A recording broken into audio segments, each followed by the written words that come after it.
This kid awakened an ability that everyone thought was useless, but what they'd later discover was that it was This kid awakened an ability that everyone thought was useless, but what they'd later discover was that it was Sang-woo got the ability to clone himself. And what could a chubby guy like him possibly gain from that? Absolutely nothing. The protagonist went back home. His job was to play a famous game and sell his achievements. Curious about his new power, Sang-woo decides to test it out. He concentrates and pops out a clone. He's surprised to see the clone came out completely naked. And for the first time, he gets a good look at how his snake stays hidden under all that fat. It's super weird touching another dude like this, but hey, it's his own body, so no big deal.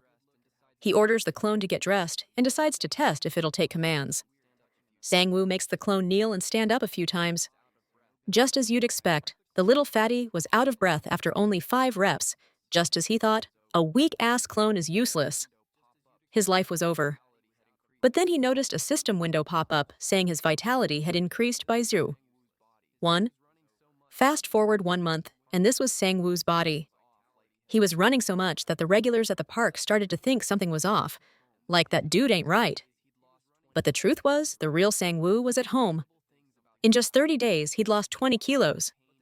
He had discovered some incredible things about his power. The clone's exhaustion and pain didn't affect him at all. If a clone pushed itself so hard that it died, it would just poof disappear. The most impressive part, he gets all the positive effects from his clones, and they always look identical to his new physical form. He can also give his clones orders telepathically. His slave number 1 was out running and was suddenly ordered to stop and do push-ups. And lastly, clones can't make more clones. If they could, the world would probably explode with billions of them. Sang-woo made his clone train for a month straight without a single break, massively improving his stats and his physical appearance. But a guy can't live on just training and spending money. Sang-woo needed to work and make some cash. He decides he'll get a job and take his clone with him to earn double the salary. His clone one will act like a normal person, and his name will be Gongo. One of the people there is an acquaintance of the protagonist. So Sang-woo just tells him he brought a friend along for the job. The acquaintance, Deokil, tells them they need to check in at the main building. Sang-woo is nervous. It's his first time doing something like this. This can't be a crime, right? If he's doing double the work, it's only fair he gets double the pay. After a few hours, our boy was getting a real taste of the working man's life. His clone one was grinding hard, unlike him. The clone works itself to death. So even when it's exhausted, the damn thing just won't stop. He thinks it's going to be a problem if clone one just up and dies in front of all these people. I won't get his paycheck after all. By the end of the day, Sang-woo was the one who felt like he was about to die. And his clone was probably wondering if it would become the new original if that happened. Mr. Diochil brought a drink for the boys, impressed that such young kids worked so hard. He was amazed to see such dedicated youth. The truth, however, was that Sang-woo wouldn't even be there if his bank account wasn't about to hit 0. The man asked which university our protagonist attended. And after he said it was Gyeongguk, Mr. Diochil was even more impressed with the kid. He mused that if his daughter were as smart as Sang-woo, maybe she could get into a top university like that too. Our protagonist then says, "It's not that hard, really. Just a little bit of studying, and she'd be able to do it." In that case, the man offers our boy a new job. He's to become his daughter's tutor and cram knowledge into her head by any means necessary. Diokil even offers a great price for it. Because, of course, a father has to do what's best for his children's future.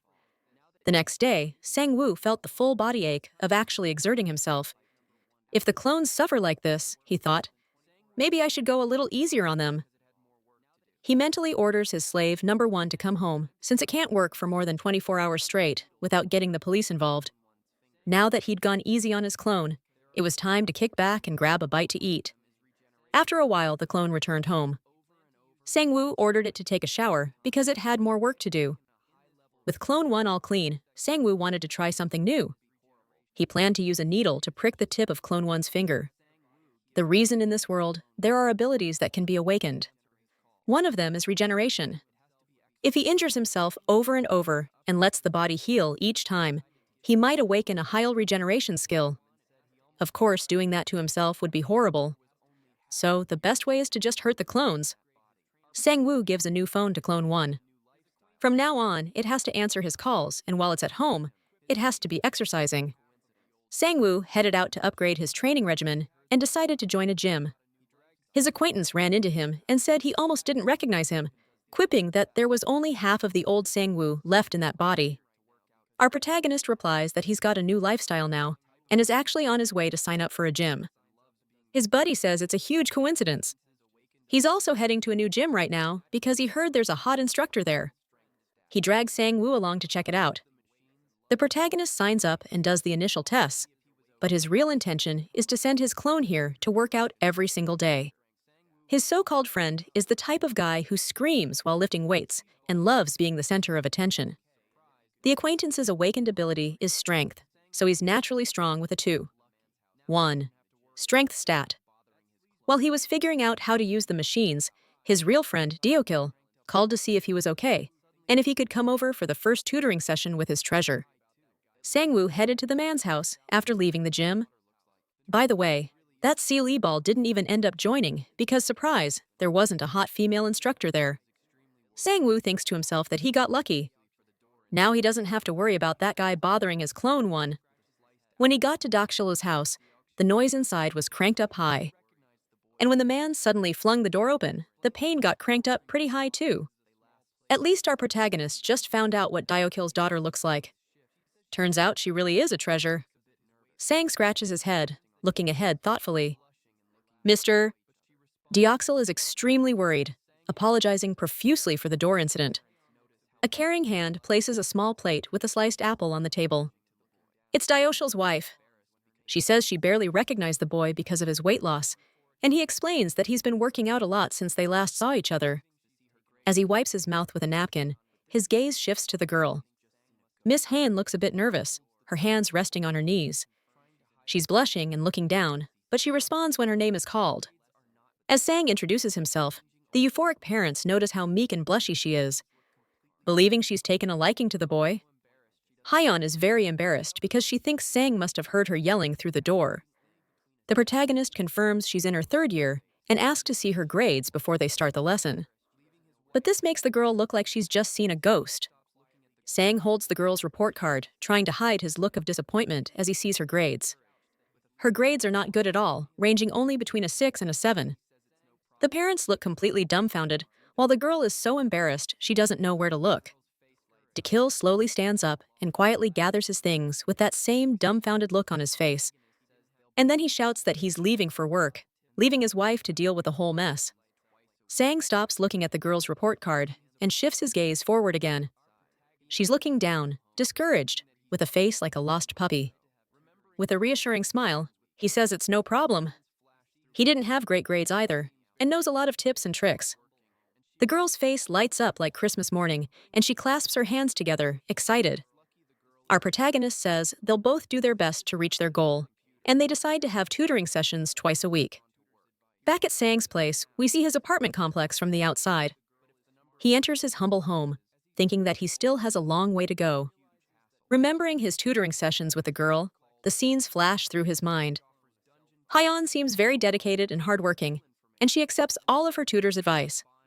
Putting his coat away, he reflects that it's lucky the girl is smarter than he expected. As he sits down at his computer, he realizes that number 1 must have gone to work. He reflects that for now he's given his clone a cell phone. But if the number of clones increases, managing multiple phones will be a huge hassle. Sang starts browsing a site called Hunter Web, which offers dungeon tips, party finders, skill information, and a marketplace for buying and selling. His goal is to search Hunter Web for a skill related to his own. He sees various ads, people looking for skills, scrolls for sale, and other things. And in shock, he does a spit take when he sees a skill being sold for 100 million won. Another telepathic skill is also for sale for the meager sum of 400 million, and he can't hold back the tears. But the boy reflects that if he had that kind of money, he'd rather buy a house than a skill. Leaning his head back in his chair, he lets out a hopeless sigh. For him, it will take a very long time to save up that much money for a skill. He wonders if hunters really make that much. He checks his bank account on his phone and once again sees how empty it is. Throwing himself under the bed in disgust, the protagonist feels like he just wants the world to explode. But intrusive thoughts start to creep in, and he wonders if he should become a hunter. News articles about hunters and their magnificent feat start popping up on his screen. He stands up lost in thought and not quite sure what to do. Sang starts to think that his cloning ability is amazing and that he shouldn't just let them do manual labor. Grabbing his coat, the determined boy has a new idea in mind. He gets dressed and decides that he's going to try to become a hunter now. His vitality increases.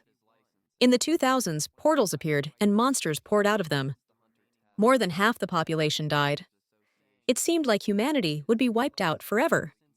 But in the midst of all the disaster, humans with special powers began to appear. And with them on the front lines, humanity won. And now, in 293, there are people who hunt the remaining monsters. They are the hunters. Sang is watching an online course that explains how he can get his license and become a hunter. He decides to write down tips on how to pass the hunter test and heads to the Hunter Association. As he stretches, he realizes that ever since he started cultivating his vitality, he's been feeling much better, even with less sleep. He enters the association and makes his way through the building. A masked man with a sword on his back is talking to a weapons dealer. Another man, bald and covered in scars, is cleaning the parts of a firearm, and a suspicious-looking old man in a large hat is waiting in a corner of the room. Sang is amazed by how many strange types of people he can see there. He notices that there don't seem to be many people taking the test. A woman in a uniform announces that registration for the test will close in 20 minutes. He knows he needs to head to the basement, but the situation is starting to make his anxiety kick in. He arrives at a room with a sign that reads, "Hunter License, Test Room." With a trembling voice, the protagonist opens the door and says, "Excuse me." Incredibly, every single person in there was either super intimidating or just plain bizarre. No exceptions. Sweating like a pig, he wonders why there are so many people here. Two sinister-looking men laugh at the protagonist for saying, "Excuse me," as if he were some kind of fool. Someone in army boots approaches with firm steps. A scarred hand grips the table tightly. The man is a C-class hunter named Han Mongan, and he will be the proctor for the license test. The test consists of a written exam, a practical test, and an aptitude test. Cheating is strictly forbidden, and he stresses that they never forget the cheaters. The men who were just laughing at Sang fall silent, intimidated.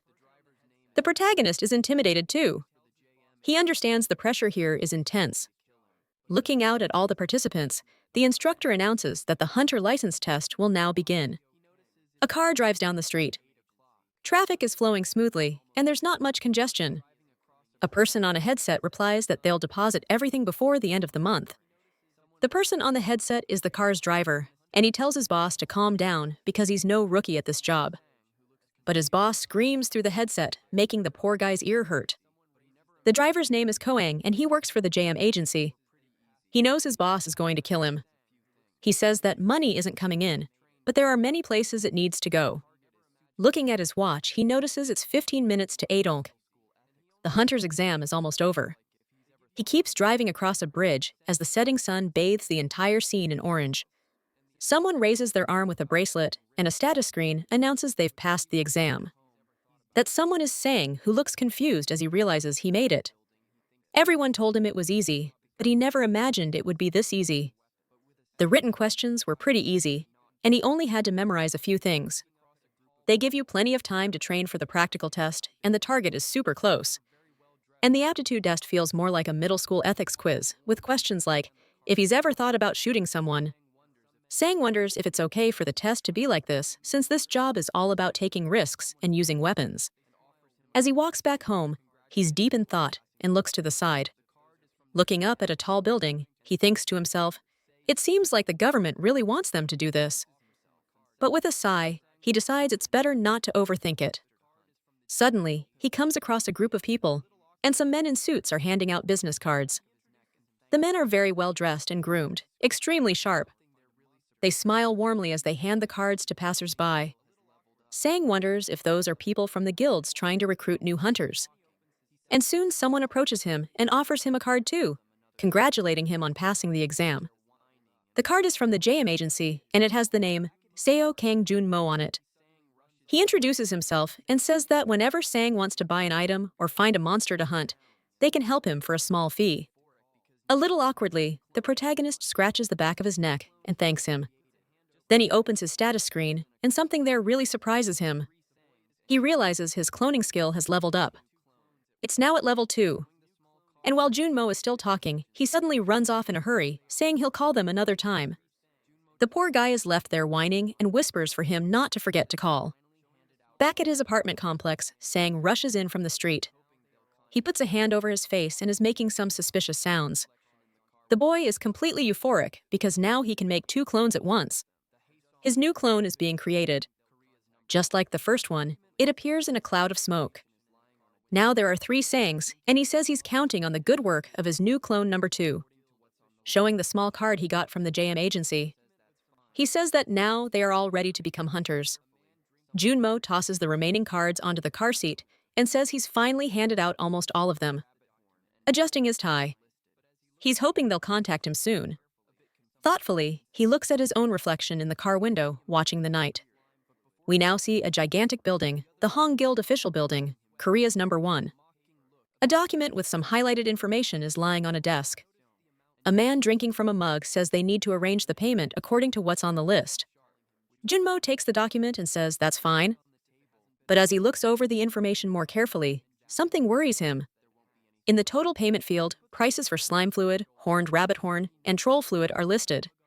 Sweating, he holds the paper, a bit confused, and starts to ask a question. He noticed the amount looks weird, but before he can finish his sentence, the other man cuts him off, calling him Junmo. With a mocking look, he asks if it hasn't been a while since he joined Hwang, and Junmo confirms that it has. The man then explains that he needs to be sharp, which makes him a little worried. Placing the mug on the table, the guy adds that if they do everything exactly by the book, there won't be anything left for them. He puts a hand on Juno's shoulder, saying he knows he's an upright guy, but they don't need to be so sensitive about the guild's services.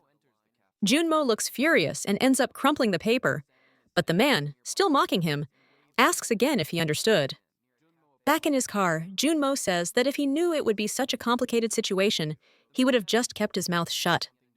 A ringtone starts playing from his suit pocket. He quickly reaches for it, thinking it's his cell phone.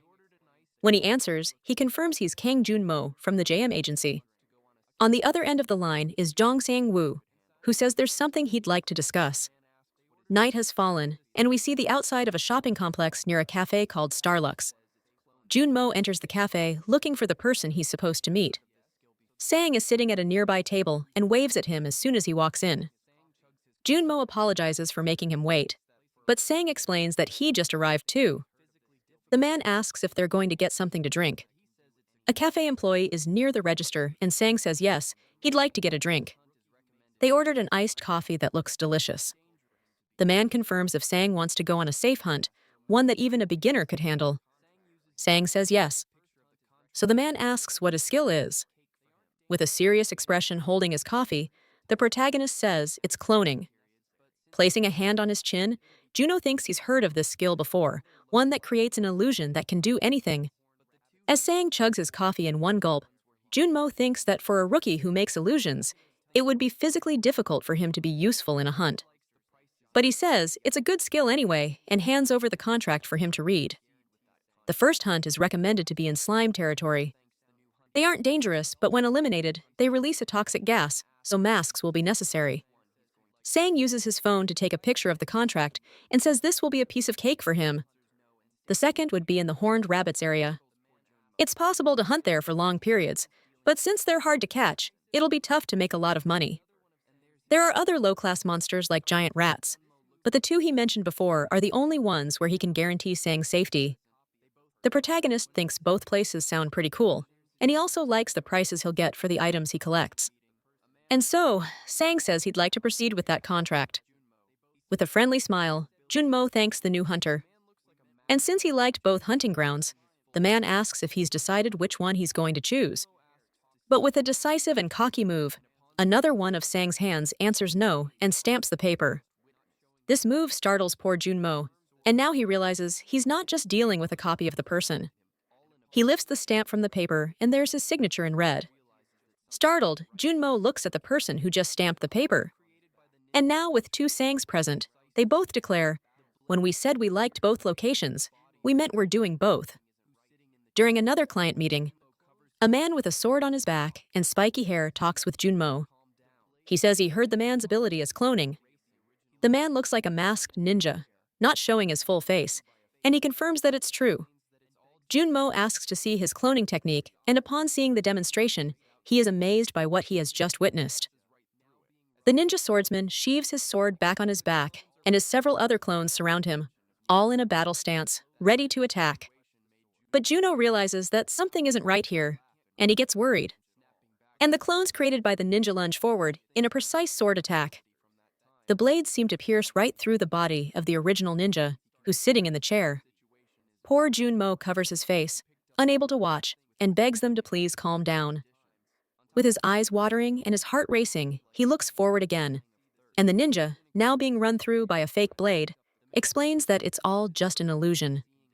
Nothing is real. Junmo slowly reaches out to touch the sword, but his hand passes right through it as it can't cause any damage at all. But the clones are perfect for drawing the attention of nearby monsters. That tense situation made Junmo nervous, but now he starts to laugh in relief.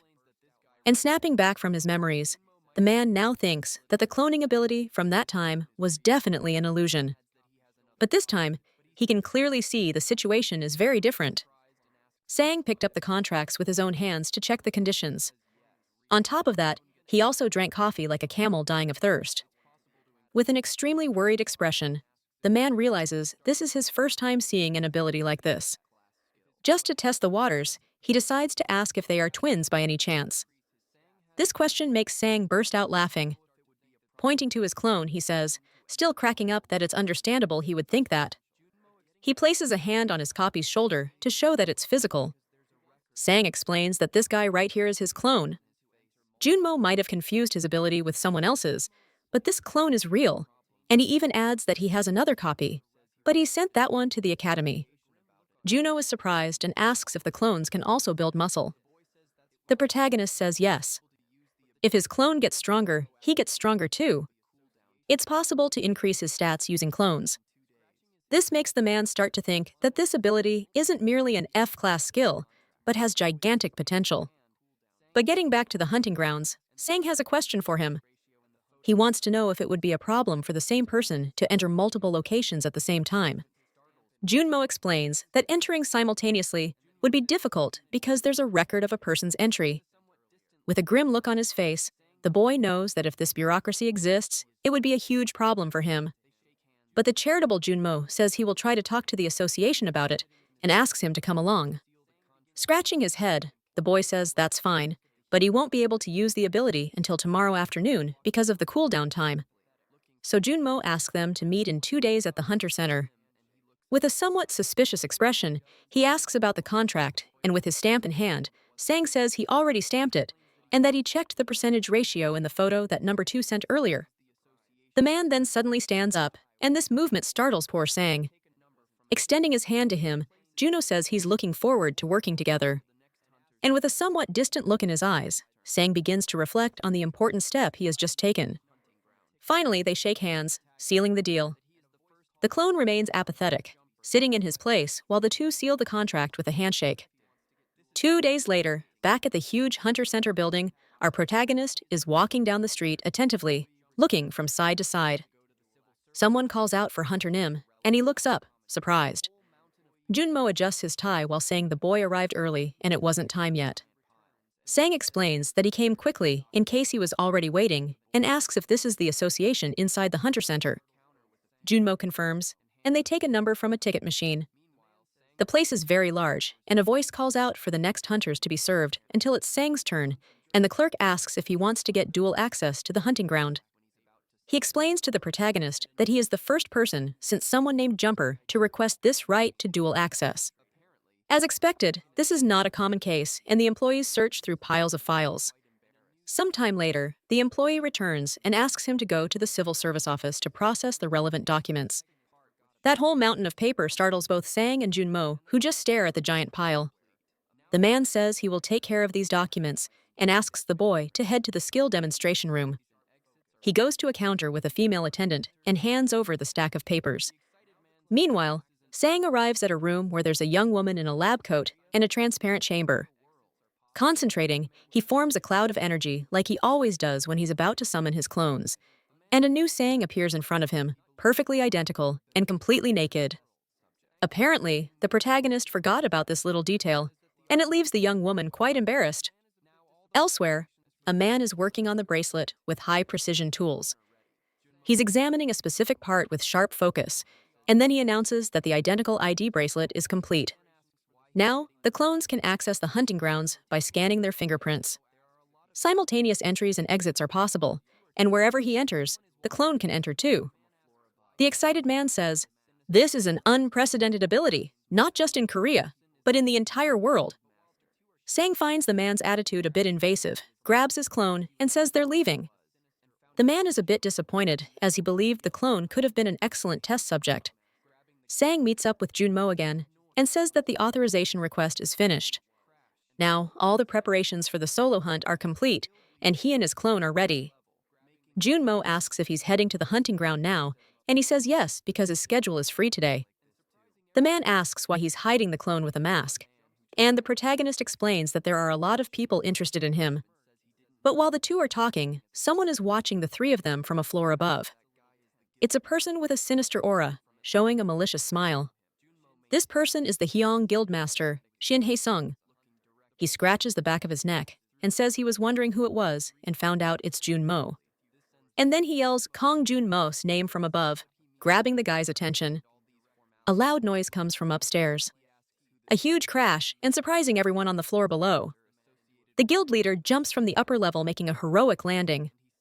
With a smirk, he says it's been a while and that they're meeting in a place like this too. Sang gets a little tense. He looks at the man who just landed and thinks he might know him. Shin starts to get up and says he didn't know he was still working as a hunter.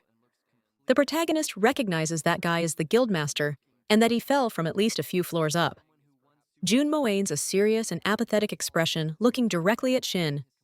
Almost through clenched teeth, he greets the man very politely. This sends the man into a fit of laughter. He asks what he means by sir and all these formalities.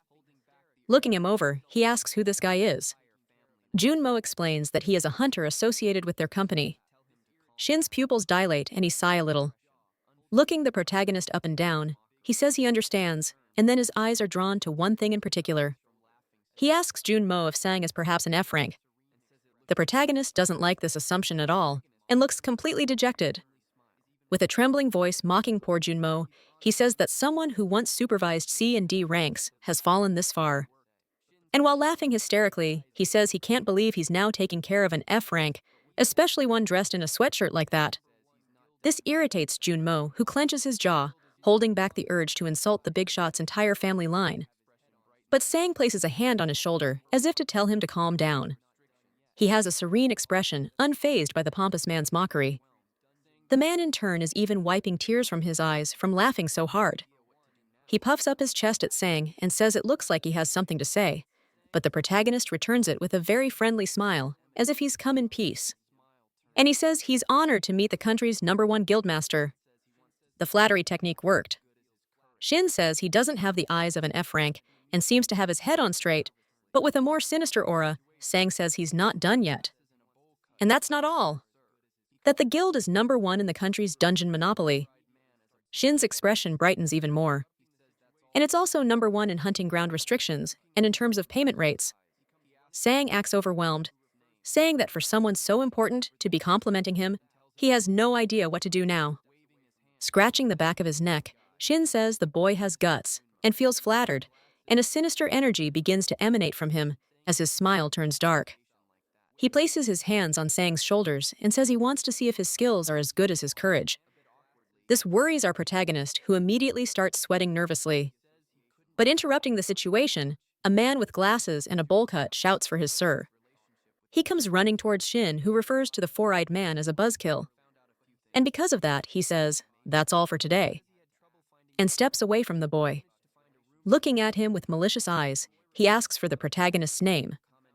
But our boy doesn't just hand over the information and tells him to find out for himself. Waving his hand, he says he's a fun guy and says goodbye to Mr. Junmo.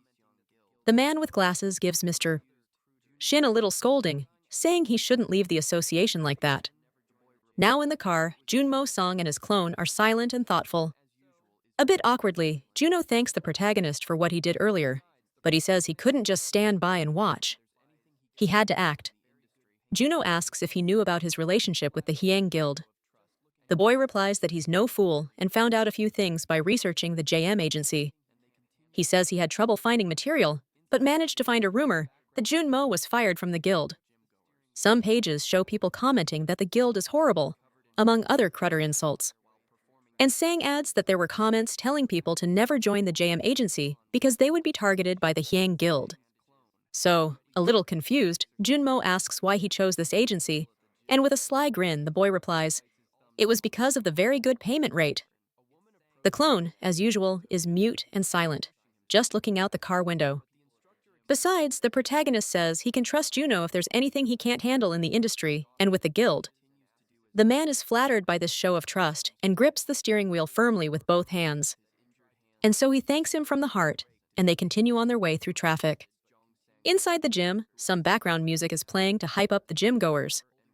A hand wrapped in bandages, already covered in bruises, trembles while performing the exercise. Toned and trembling legs also push on with full determination. It's Sang's clone, completely focused on the exercises, which even makes the other people at the gym worried. The instructor bites his thumbnail watching all that unusual effort. A woman approaches and asks if it's okay for him to keep pushing himself like that. But the instructor explains that he tried to talk to him, but he won't listen. The poor clone looks exhausted, but continues to do as ordered until a sound comes from his pocket. Holding the bar firmly with his injured hands, he takes a quick break to check a message on his phone. It's Jong Sang-woo, who asks him to finish his workout, take a shower, and wait in front of the gym at 4 o'clock. The clone then slams a can of a drink in a single gulp and stops his workout. The worried woman says it looks like he's stopped for now, and the instructor breathes a sigh of relief. In a dark cave, you can see some lava slimes crawling on the floor. The slimes are everywhere from the floor to the walls and even dripping from the cave ceiling. One of them explodes, making a loud noise and releasing a strange gas. A person in a full uniform and a gas mask is holding a hammer. After hitting the slime, they point a type of suction hose at the leftover goo, and this goo is absorbed into a container on their back, already almost full of red liquid. The person in the gas mask walks through a blue portal and heads towards 2 armed guards. The person is none other than Sang, who takes off his mask and breathes a sigh of relief. Junmo asks him how it went, and he says the gas mask is really uncomfortable. Junmo explains that although the slime hunting ground is safe, hunters don't really go there, and the profit isn't great either. Looking at his damaged glove, Sang realizes he probably won't be doing this for long. He has to fill the container and unload it. But no matter how patient a person is, it's hard to endure for more than 6 hours. Junmo says he could last more hours if he had a better gas mask and good quality equipment. Sang is pretty sure he couldn't even stand it for 2 hours, let alone 6. But with a brilliant idea, he points to his clone and asks, "What if he went in his place?" And without a shred of pity, the boy shoves a gas mask onto the clone's face. He also firmly ties the laces of his combat boots and puts on his gloves to protect his hands from the elements. Proud and full of hope, Sang says goodbye to his clone and wishes good luck to number 2. And without wasting any more time, he asks Junmo if they can go to the horned rabbit hunting ground now. He was about to point to clone number 1, but he isn't there with them. With a blank look on his face, Sang remembers he still hasn't picked him up from the gym. Poor clone number 1 is waiting with his gym bag, his body trembling from the intense workout. There he is, clone number 1, waiting just as his master ordered. A car approaches and parks right next to him. Sang yells from the window, telling number 1 to get in the car. The sun is setting over the big city, casting a wonderful glow. Junmo asks if Sang plans on just calling his clones number 1 and number 2. The protagonist explains that since they're all identical, things would just get confusing if he started giving them creative names.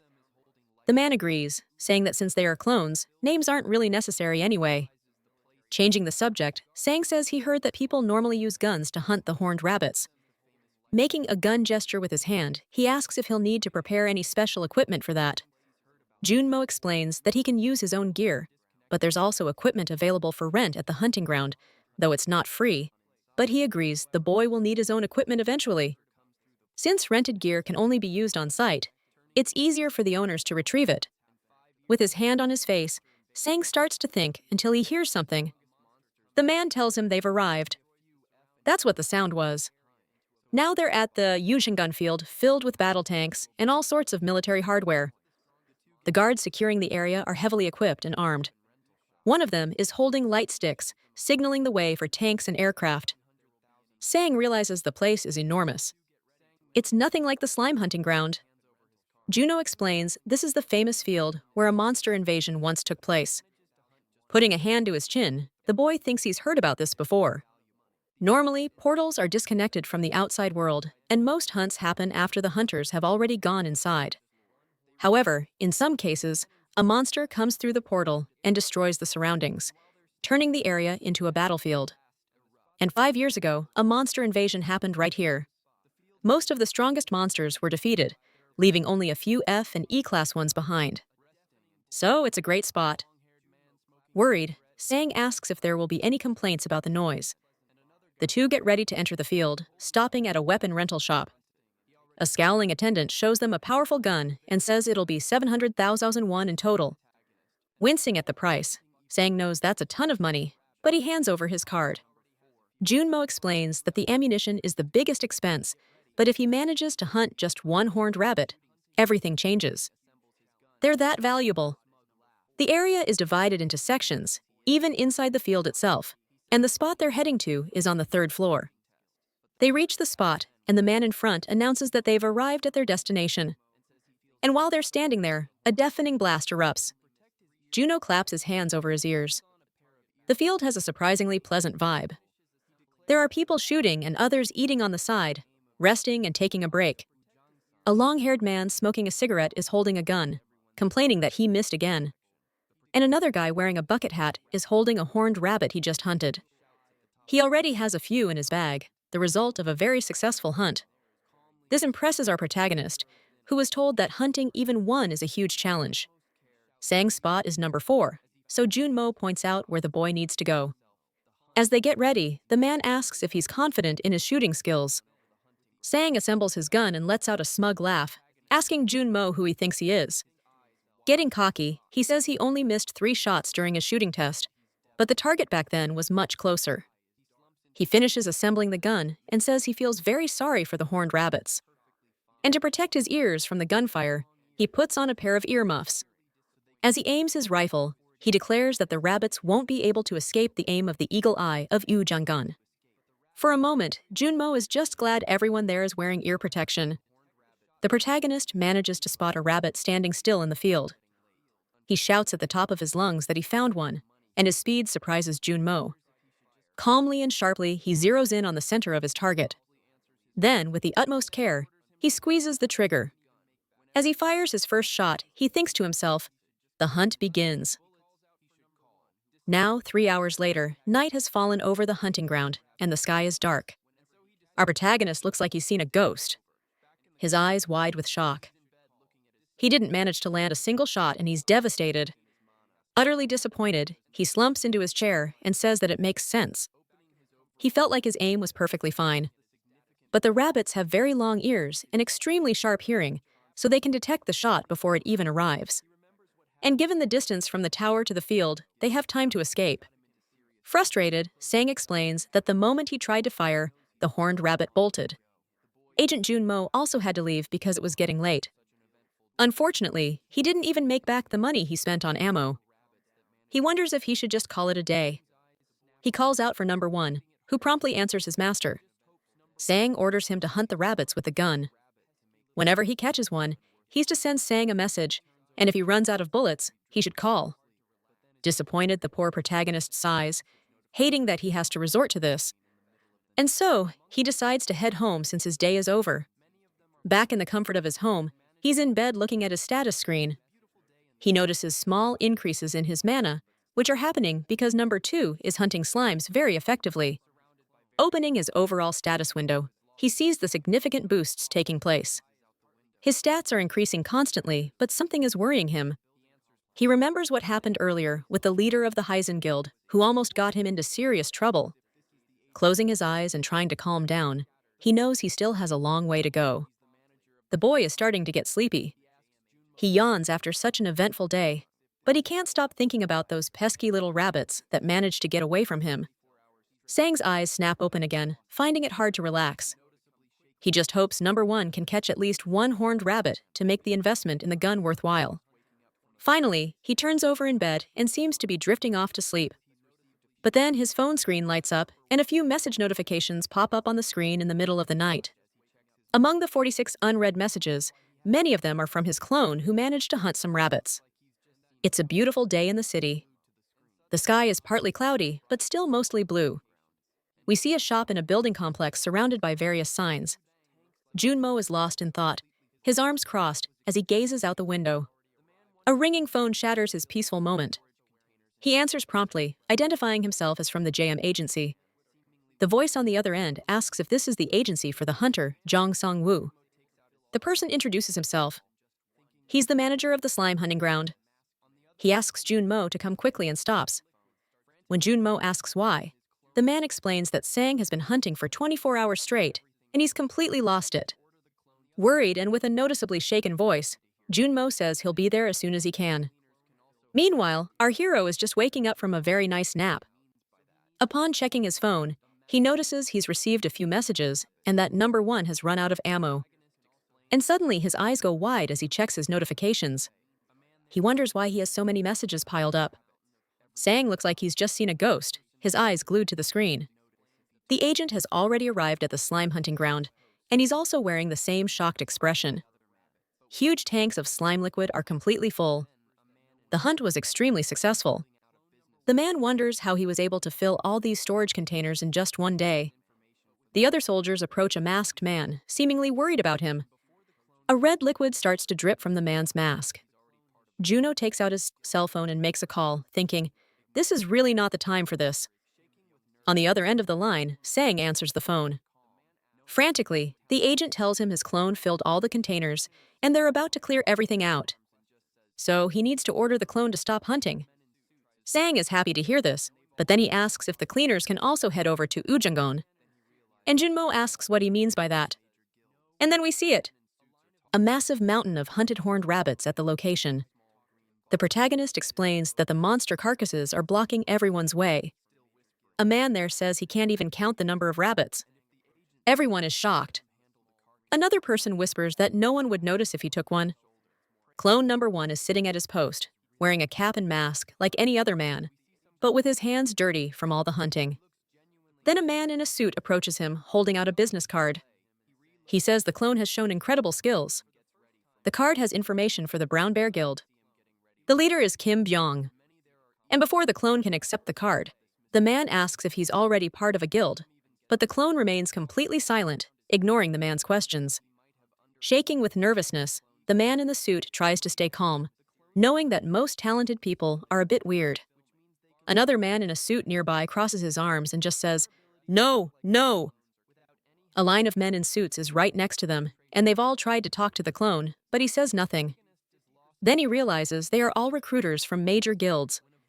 While the men in suits are talking, Sang approaches the clone and hands him a small green box. And in a low voice, he tells him it's more ammo. Still whispering, he tells the clone to keep hunting. And if the agent shows up to let him handle the carcasses, the protagonist pats his clone on the shoulder, praising him and saying, "That was really good." And for the first time, we see some kind of emotion from the clone. He looks genuinely happy to receive a compliment. And without further delay, he reloads his weapon with more ammo and gets ready for more. Everyone around is stunned to see him getting ready to hunt again. But many there are eager and curious to see how this mysterious man operates. Some even start filming. Far from there, Sang starts to think that he might have underestimated what his clones are capable of. Right now, the clones are receiving 50% of his stats, which means they can do 50% of what Sang can. But their ability to act like machines without any hesitation and with immense concentration are huge advantages. The protagonist is lost in thought about the advantages of his clones when a voice shouting, "Teacher!" snaps him out of his trance. Turning his head, the young woman asks him what he's thinking so hard about. He tries to compose himself, saying he just observed her activity, and it was much better than last time, but she insists on asking what he was really thinking about. Sang explains it's nothing major. He just went to a hunting ground and did better than he expected. Hyeon is shocked to learn that her tutor is a hunter, and even stands up from her chair. The boy forgot that he never mentioned it, and she says she had no idea. Then she takes out her phone and asks if her teacher knows who the hunter is that everyone's been gossiping about today. She shows him a video and says it's Yoo Jang-son's Hawkeye sharpshooter, and Sang nearly chokes when he sees it's his clone. Still a bit dazed from the shock, he can't manage to answer if he knows who it is. She moves the phone even closer to him and says the man has already hunted over 200 rabbits and might set a new record, but he doesn't say a word. He doesn't respond to anyone, and that makes him even cooler because he's so mysterious. When asked for his name, he only replied that he is Yoo Jang-son's Hawkeye. This information makes Sang's face sink. The young woman says she thinks the hunter is really cool, and that her real dream is to become a hunter too. The protagonist asks if she's an Awakened. She says yes, and that she has a license too. But she's afraid to go to the hunting grounds. She gulps, taking a moment as she looks at the protagonist, tucking her hair behind her ear. She asks if she gets a good grade. Could he take her to a hunting ground just once? Sang says, that's not hard, but if she can pass the university entrance exam, he will definitely take her. The girl gets excited immediately, and he explains that he also knows some safe hunting grounds. Then she holds up her pinky finger, asking him to seal the deal with a promise. The boy sigh, pleased to see his student's determination and willingness, and so he seals their agreement, linking his pinky with hers. With a determined smile, she tells him not to change his mind. As night falls, Sang asks her to keep it up because this way he knows she'll be able to get into Gyeongguk University. A while later, the bedroom door opens, letting the light spill out. Hyeon's mother is washing the dishes and is surprised to see the lesson has already ended. She asks if the lesson went well, and the protagonist confirms that everything went fine. Hyeon has her ear pressed against the door, listening to her mother and her teacher talk about her. He's praising her. The woman offers to have Sang stay for dinner, but he says he has somewhere he needs to be and says he'll be back on Monday. Hearing this, the girl immediately starts to sweat. She flops onto the bed, dreamily hugging a teddy bear and thinking about her appointment with him, forming a small flame in her hand. She says that her teacher is a hunter, and thanks to that, their conversation today was great. At first, she didn't like the idea because he was someone her father knew, but now she's changed her mind. She starts to remember her teacher's smile, and her heart begins to race. He's kind, considerate, and on top of that, she thinks he's a great teacher. The girl also remembers the sincere smile Sang shows her sometimes during their lessons, clutching her teddy bear tightly as she blushes. She thinks that he's pretty cute too. But suddenly the girl's expression changes. She turns red and sigh. She sits down in her chair with a more serious and determined posture and decides to study harder. The night is calm and quiet. The sky is completely dark, and our protagonist is at the hunter base. He's in an elevator wondering if the carcass collection is over yet. Juno is already there waiting and is surprised to see the protagonist. Seeing his agent, Sang asks if he was there too. Nearby, several men are carrying boxes. Junmo explains that he was checking on the collection process and asks where Sang was. Sang explains that he was working as a tutor. A man carries a large horned rabbit on his back. The agent says he's called collection teams to many fields before, but this is the first time he's ever called such a large number of carcass collection teams just for horned rabbits. The total was 352, and collecting all of them requires a lot of people. Several men are working on it right there. Juno asks if Sang has checked the payment he sent, but Sang says he hasn't seen it yet and will check it now. And suddenly that once meager bank account is now stuffed with cash. This leaves Sang with a look on his face like he just won the lottery jackpot. With sweat on his face, he asks if it's really supposed to be that much money. Junmo explains that his skills surpassed Frank, so he adjusted the payment to the 83% rate used for E-rank hunters. Feeling grateful, Sang says he's not E-rank yet, but he thanks him profusely for it. Someone standing near their conversation calls out to them. Sang, the clone, and Junmo all look in the direction of the person who called out to them. The man looks tough, has a scar on his face, and rudely asks if Junmo is his manager, and he points to the clone, who is still wearing his little cap and mask. The agent steps in front of the clone and asks who's asking. He says he's a hunter whose prey was stolen, and he does not look happy about it. All the rabbits he was targeting were stolen by the clone, So he says today's entire hunt should be credited to him. Placing a hand on the back of his neck, the smug guy says they should pay for it. Junmo is a little apprehensive. It's never fun dealing with this type of person. He whispers to Sang that they apparently chose the wrong place, and Sang says he didn't know these kinds of people existed. Placing a hand on his chin, our protagonist starts thinking about what to do in this situation. Then, very quietly, he tells his agent he has an idea. The opportunistic jerk watches the two of them talking and asks what they're whispering about, but holding out his hand, he says he's a man of scruples and will accept just 10% of the total payment. As if his soul had just left his body, Sang just looks completely dumbfounded. The man asks if he's laughing and if he thinks he looks like some kind of clown. Sang puts a hand on his clone's shoulder and tells the man not to worry because he won't be back here for a few days. He tells his agent they should go, but the man gets irritated and refuses to back down, saying he's not finished yet. The two of them simply ignore the man and walk past him, with Sang saying they're going to the nearby cafe. This makes the guy extremely furious. The veins on his forehead start to pop out. Then he winds up for a big punch aimed right at the protagonist, screaming at him not to ignore him, and quickly Sang orders number 1 to act. The clone's eyes glow like a newly activated robot, and the clone steps in front of the punch that's just about to hit the protagonist. The punch lands with full force. He's thrown backwards by the impact, and the man looks a little confused. The force of the punch was incredible, and poor number 1 goes flying. He crashes into some boxes in his path like a pinball, and finally, he lands hard on his back with his arms spread wide. The punch probably hurt his face because there are scuff marks on his mask. The thug's demeanor completely changes now. He gets upset saying he didn't even hit him that hard. So, Sang takes advantage of this, raises his phone, and starts recording everything, yelling about how cruel the man is. The protagonist yells that people won't let it slide if they find out someone acted with such violence in a sacred hunting ground. And then, the thug is at a loss, looking all around as the cleanup crew stares at him, shouting loudly. Sang says it would be a real shame if this video ended up on the Hunter web. The man's face is red and veiny. He's super nervous and completely at a loss for words. Getting closer to him, the protagonist places his hand on the guy's shoulder, looking utterly convincing. With a sinister aura, he then suggests that they should just go their separate ways. The man starts to grit his teeth in rage, left with very little choice. Later, at a cozy cafe with some chairs outside, Sang is having a drink and asks, startled about the Haeyoung Guild. Junomo thinks the hunter who was looking for a fight earlier was a member of that guild. Since the Haeyoung Guild is so large, it has all sorts of people, including those brawling scumbags. While the clone chugs his drink in a single gulp, Sang asks how the agent knew the guy was from that guild. Junmo explains that from the moment he walked in, the man wouldn't stop giving him a sinister stare, and he believes that can only be the work of the Hyung Guild. Sang says it might be a matter of revenge. They might have done it thinking that Sang's clone was another hunter contracted with the JM agency. The agent admits that the JMAI's hunters don't last long and leave quickly, with only a few francs left.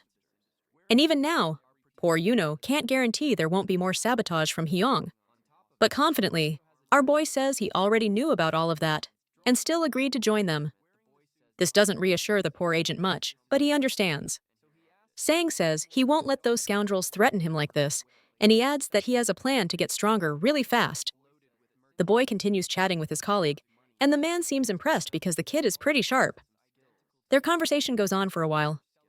Time passes, and they enjoy themselves at the cafe. And after a long discussion, the boy asks what the man thinks of his idea. With a somewhat stunned expression, Juno says he'd never thought of it that way. He jots it down in his little notebook and asks if Tuok tomorrow afternoon would work. And the agreed-upon location will be the Giant Hunter Market, a beautiful building. The Hunter Market is a gigantic building with colorful floors and everything a hunter could ever want. It deals in equipment, weapons, and has been active since the very beginning. Everyone does their shopping there. However, a type of department store entered the market and took over most of this industry. Since they had every piece of equipment a hunter could possibly want, Sang is trying on some awesome armor. That armor is made of titanium and protects against E-class monsters. Wearing the suit, our protagonist says it's very comfortable and light, and he loved it. On top of that, it also has a dagger strategically placed at his side, drawing a sharp blade from it. The boy says that since he'll be using weapons, this is a great feature.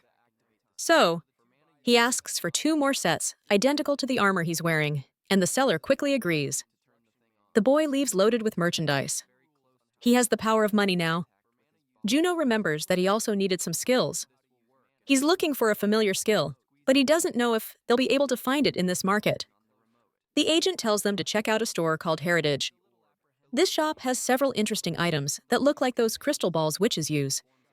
The two start looking through the display cases for what our boy wants, until Sang finally finds what he was looking for in a blue orb. The skill is called Familiar, and it allows the hunter to share their senses with their summons and pets. And besides enabling many things, it also costs a fortune. Wondering if he really needed 2 kidneys or if it was worth selling one to buy the skill, the boy puts his hand on his face.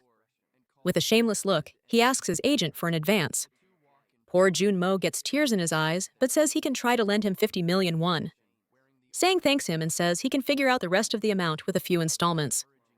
But despite risking his credit, the boy has a lot of faith that the skill will be useful, and with its help, they can get the money back in no time. So the two buy the expendable little orb, and he takes it to another location. Our boy starts to read the instruction manual for the device. There are 2 rules on how to activate the skill for mana users and non-users. Since he doesn't know how to use mana, he uses a small remote to turn the thing on. And he places his hand very close to it so it's in contact with his body. He's a little apprehensive about whether this will work and trembles slightly.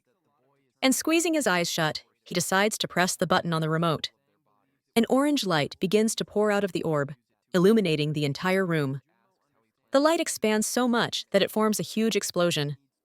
And then the notification screen pops up, announcing that the familiar skill has been created. This skill is at level 1 and shares senses with the chosen target. Sang looks at his hands with a perplexed expression. The skill orb disappears after that whole explosion of light. And clenching his fists, the protagonist can feel the power flowing through his veins. He gets up from the floor and calls his beloved and obedient clones. The two walk in perfect sync, coming together to their master. They're already dressed for the mission, wearing the armor he bought earlier. Sang looks at the 2 of them with an encouraging gaze and tells them to begin. Before this, when the protagonist was chatting with his agent, he asked what he thought about the hunt's results. He said the outcome was wonderful and that he never would have expected such a result. Sang explains that the clones only have half of his stats, but one of them managed to catch over 300 rabbits. And even when he ordered the clone to take a punch for him, it stepped in front without any fear. It takes a lot of determination not to be afraid of taking a fist to the face. And Sang believes it would also be fully capable of beating up that thug if it wanted to. Junmo understands that the boy is saying that even with lower stats, they have better control of their bodies. He confirms this and says he's going to use it to his advantage. The agent asks how he plans to do that, and he explains that first he needs 2 places, training grounds, so he can practice his long-range and short-range skills. They arrive at one of these training grounds, and a burly instructor appears to greet them, and they also go to another shooting range to practice their aim by shooting at clay pigeons. The protagonist decides he's going to push the clones' training to the absolute limit so they can surpass their boundaries. Both the muscle-bound instructor at the physical training ground and the elderly man at the shooting range are impressed by the clone's attitude. At the physical training ground, the clone wants to have a duel, and the teacher is worried about it. And at the shooting range, instead of using a shotgun, as is customary, the other clone wants a pistol. Both clones have the same determined and courageous look in their eyes, and they say they're sure. At the physical training ground, the clone grabs his batons and tells his opponent to get ready. And at the shooting range, the clone picks up a real pistol, not a practice one. The shooting instructor is very wary of the situation, and holding a device, he tells them to begin. Meanwhile, at the physical training ground, the instructor sent the craziest guy to fight against the clone. The two begin their challenges. The crazy man lunges forward and the clay pigeon flies into the sky. With a super fast move, the clone manages to snatch one of the crazy opponent's batons, and the other clone manages to hit the flying pigeon with a single pistol shot. The burly instructor's jaw is on the floor, unable to believe what he's seeing. Meanwhile, the shooting instructor looks like he's just seen a ghost. The physical training clone is still in a fighting stance, holding his baton attentively, and the shooter clone holds his gun, which is still smoking from the shot. We return to Sang and Juno's conversation, and he explains that this is why he needs the familiar skill. The agent is surprised by this well-thought-out explanation. He still doesn't understand why the boy wants to share his vision with the clone, but Sang explains it's not just for his vision. Sang explains that it's important to remember that the other senses will also be connected. Imagine if he uses his skill while the clones are practicing shooting or fighting. At that moment, the boy closes his eyes and tries to concentrate as hard as he can, and then he activates his familiar skill. The aura around the boy turns neon blue, and you can even see a simmering energy.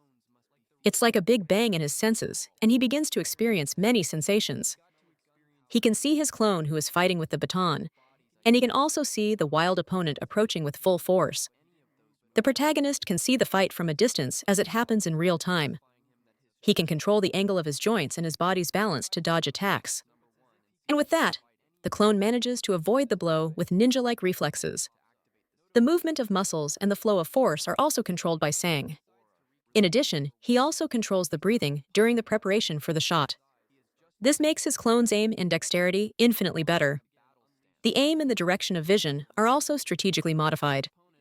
The clay pigeon seems to move in slow motion, making it much easier to hit.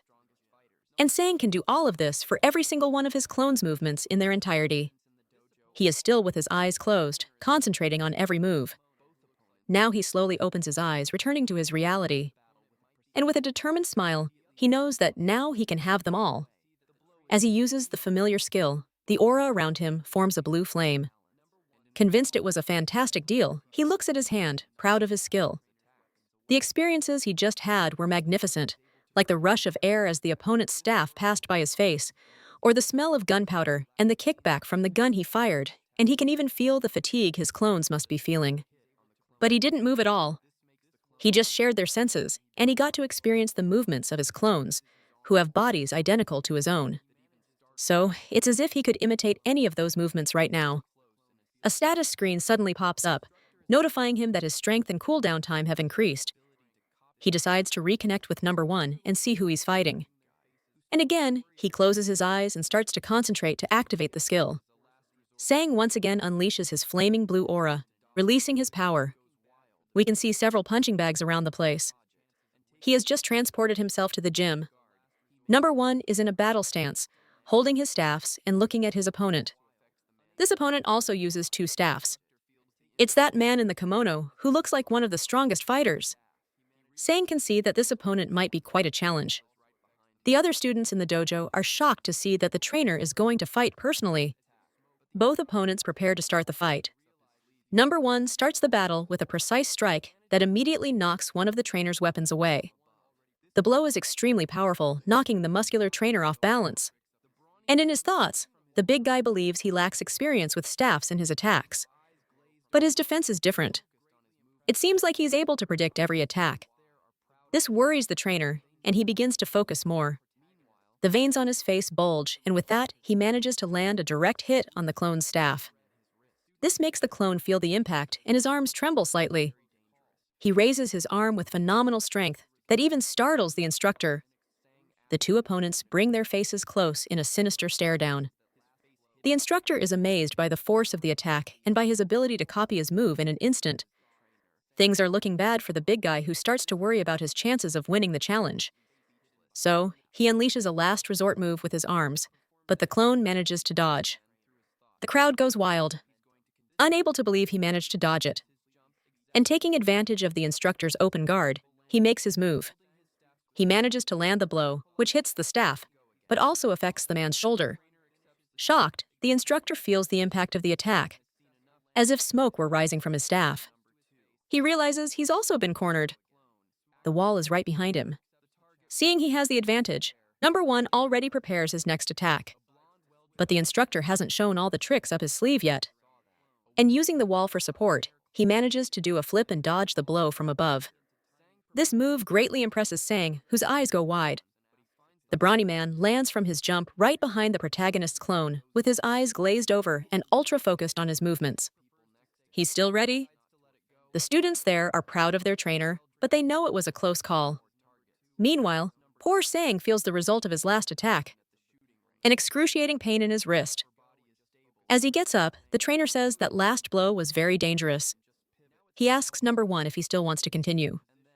Through his thoughts, Sang asks his clone if he's okay, and the copy lowers his head, his face hidden by his cap. In an extraordinary leap, he performs the exact same move as the trainer, using the wall for momentum.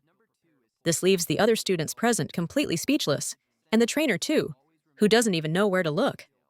Sang speaks with his clone again through his thoughts, asking if he's going to continue. Number 1 finishes his jump exactly as the trainer did, with a successful landing, and holding his staff close to his face, he politely asks to go again. Smiling, the trainer accepts the challenge, preparing his staffs. Sang has seen enough there and decides to switch to number 2. A blue aura forms around the clone, activating the skill. The target was shattered in midair, turning into tiny fragments. A blond, well-dressed man laughs and asks if his darling saw that. A woman with long black hair claps and says she did, calling him dear. Sang prefers to stay quiet so as not to offend anyone, but he finds the whole scene pretty cringy. He realizes number 2 is so zoned in that he's even shooting at the targets of the people next to him. He decides to let it go and just focus on the shot. The well-dressed man asks for more targets. Now it's number 2's turn, and he gets into position at the shooting range. Sang makes sure his upper body is stable and readies his aim. He knows he needs to keep his body still and just pivot, following the target's trajectory. And then when the sight and the supposed trajectory line up, he'll prepare to pull the trigger. And just like that, the clay pigeon shatters into pieces. Another point for our skilled marksman. The gun releases a puff of smoke after the shot. Number 2 is still observing the result of his skillful shot. Sang tells him to always remember every single detail. With a determined and ready gaze, shooter number 2 is on fire. The sky is already turning orange as the sun begins to set. Sang is focused, his flaming blue aura indicating that he's using his familiar skill. He opens his eyes with a serious, unfriendly expression. The boy is completely drained as switching between number 1 and number 2 is taking a huge toll on him. Looking at his own hand, he starts to see everything spin. His mana has run out, and he's starting to feel very dizzy. Now it's time to rest. Now the protagonist is sitting on a bench. The clone's movements are pretty wild. Since they don't feel fear or hesitation, they just charge forward. Next time, he wants to go with them to test what might happen if he tries it himself. Someone approaches the spot where Sang is sitting. A very familiar girl with purple hair passes by. It's Hyung, and she recognizes him and immediately calls out to him. The protagonist is surprised to run into her there by chance. Worried, he asks her what she's doing there so late at night, and she explains she was at the library. He's suspicious of her, but she angrily says she was doing her homework. A few strange men are watching them. A strange, tough-looking man smokes a cigarette while asking if this is the guy the other one was talking about. The 3 of them look like they're bought straight out of a mob movie, all with the faces of gangsters. Someone is on the phone, and the voice on the other end of the line asks if he just let Kang Jun-mo go. It's the man who was trying to bribe Sang earlier and terrified. He says he was trying to intimidate him, but someone there was filming. The voice on the phone yells, asking if the incident was filmed, but then he tells him to forget about it, say nothing, and not even go anywhere near the Yu Jiang field. The voice adds that even if something happens, he is to say it has nothing to do with the Hyung Guild. And finally, he tells him to pretend he's just a street thug and hangs up. The man gets pissed off and throws his phone against the wall with all his might, cursing the person on the other end of the line. Filled with rage, he stomps on the phone on the ground, still screaming all sorts of curses like a madman. While mercilessly stomping on the device, he asks if the guy knows who he's dealing with. But while he's throwing his tantrum, a voice behind him asks why he's so angry. It's Gunso Hyung, a big, mean L-looking guy, accompanied by a man with long, straight hair. The big guy's smile is sinister, and he seems like a very dangerous person. There are some cigarette butts on the ground. What a dump. The 3 of them are so weird and intimidating that people passing by prefer to walk around them. Hyung calls the guy kid and says he knew this would happen when he joined the country's number 1 guild. Shaking in his boots, he asks if there's still work for him and says the guild told him not to go near the Ujangan field. Hung turns to the long-haired guy named Chang Wan, who says he might have some part-time work for the man. But as they're talking, he notices Sang and Hyung nearby. Coincidentally, the 2 of them are casually chatting just a few meters ahead. The guy with the scar points to Song and says, He's the bastard who recorded the video. Smiling. The big guy tells him to calm down, saying he got really out of control. Leaning against a pillar, he starts to watch. Hai moves closer to his colleague and also watches the protagonist and the girl. Sang looks super relaxed and at ease while they talk. Hayoung asks her teacher what he's doing there, and he says he's just exercising. A voice interrupts the teacher and students' chat. Someone approaches, stepping on a cigarette butt, and says he heard his little brother owes him something. It's the three mean-looking and gangster-like guys approaching them. The girl asks who they are, and Sang says he's never seen anyone fatter. But then he sees that annoying guy with the scars among them. Sang then recognizes him and immediately starts thinking about his clones. The protagonist stands in front of the girl and asks how he can help them.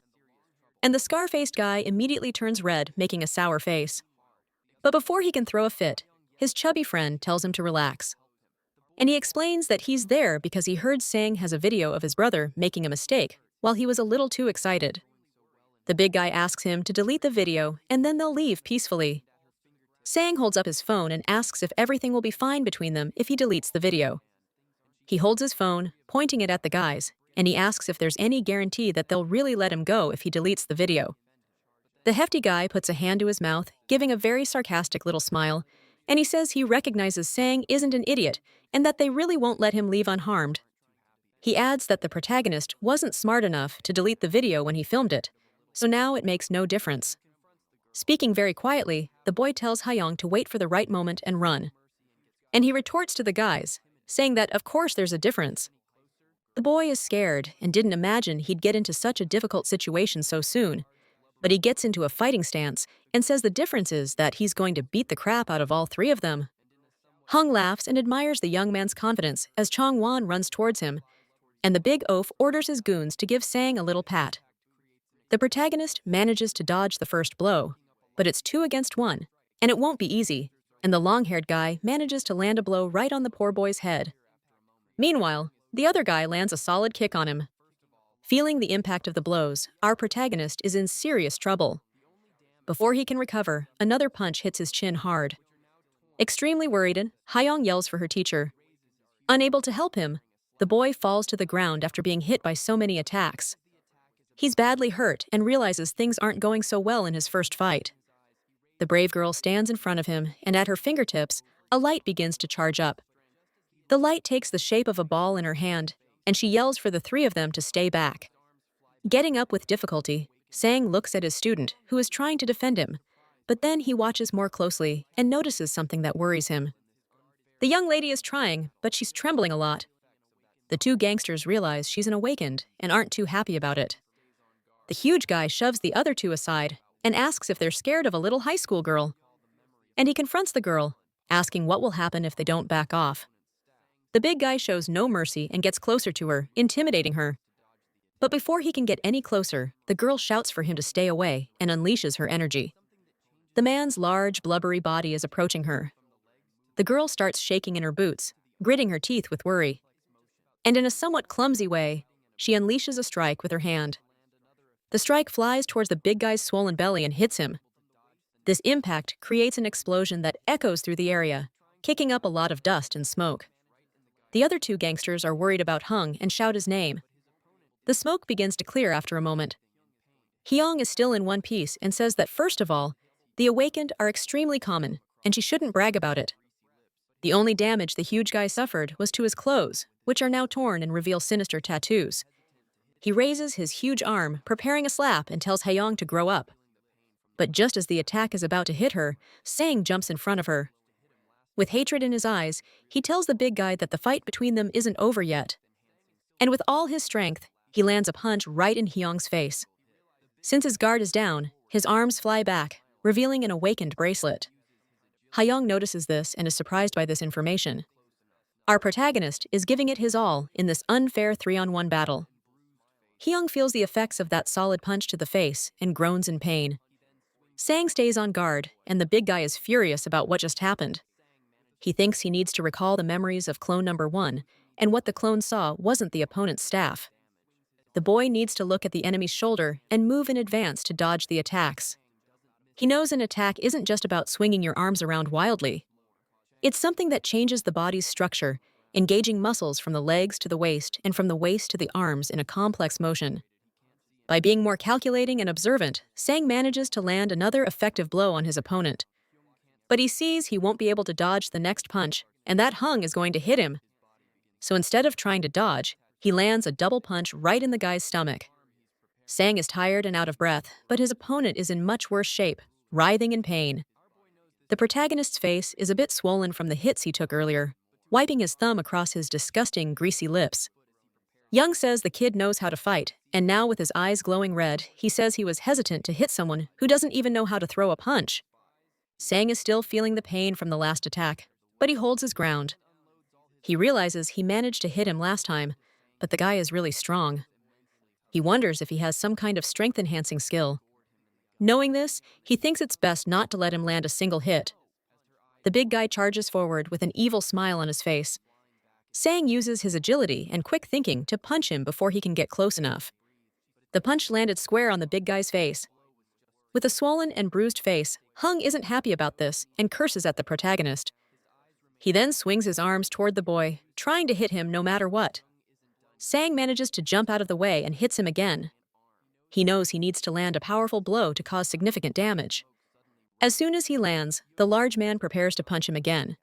But Sang doesn't miss a beat and punches the big guy's large face once more.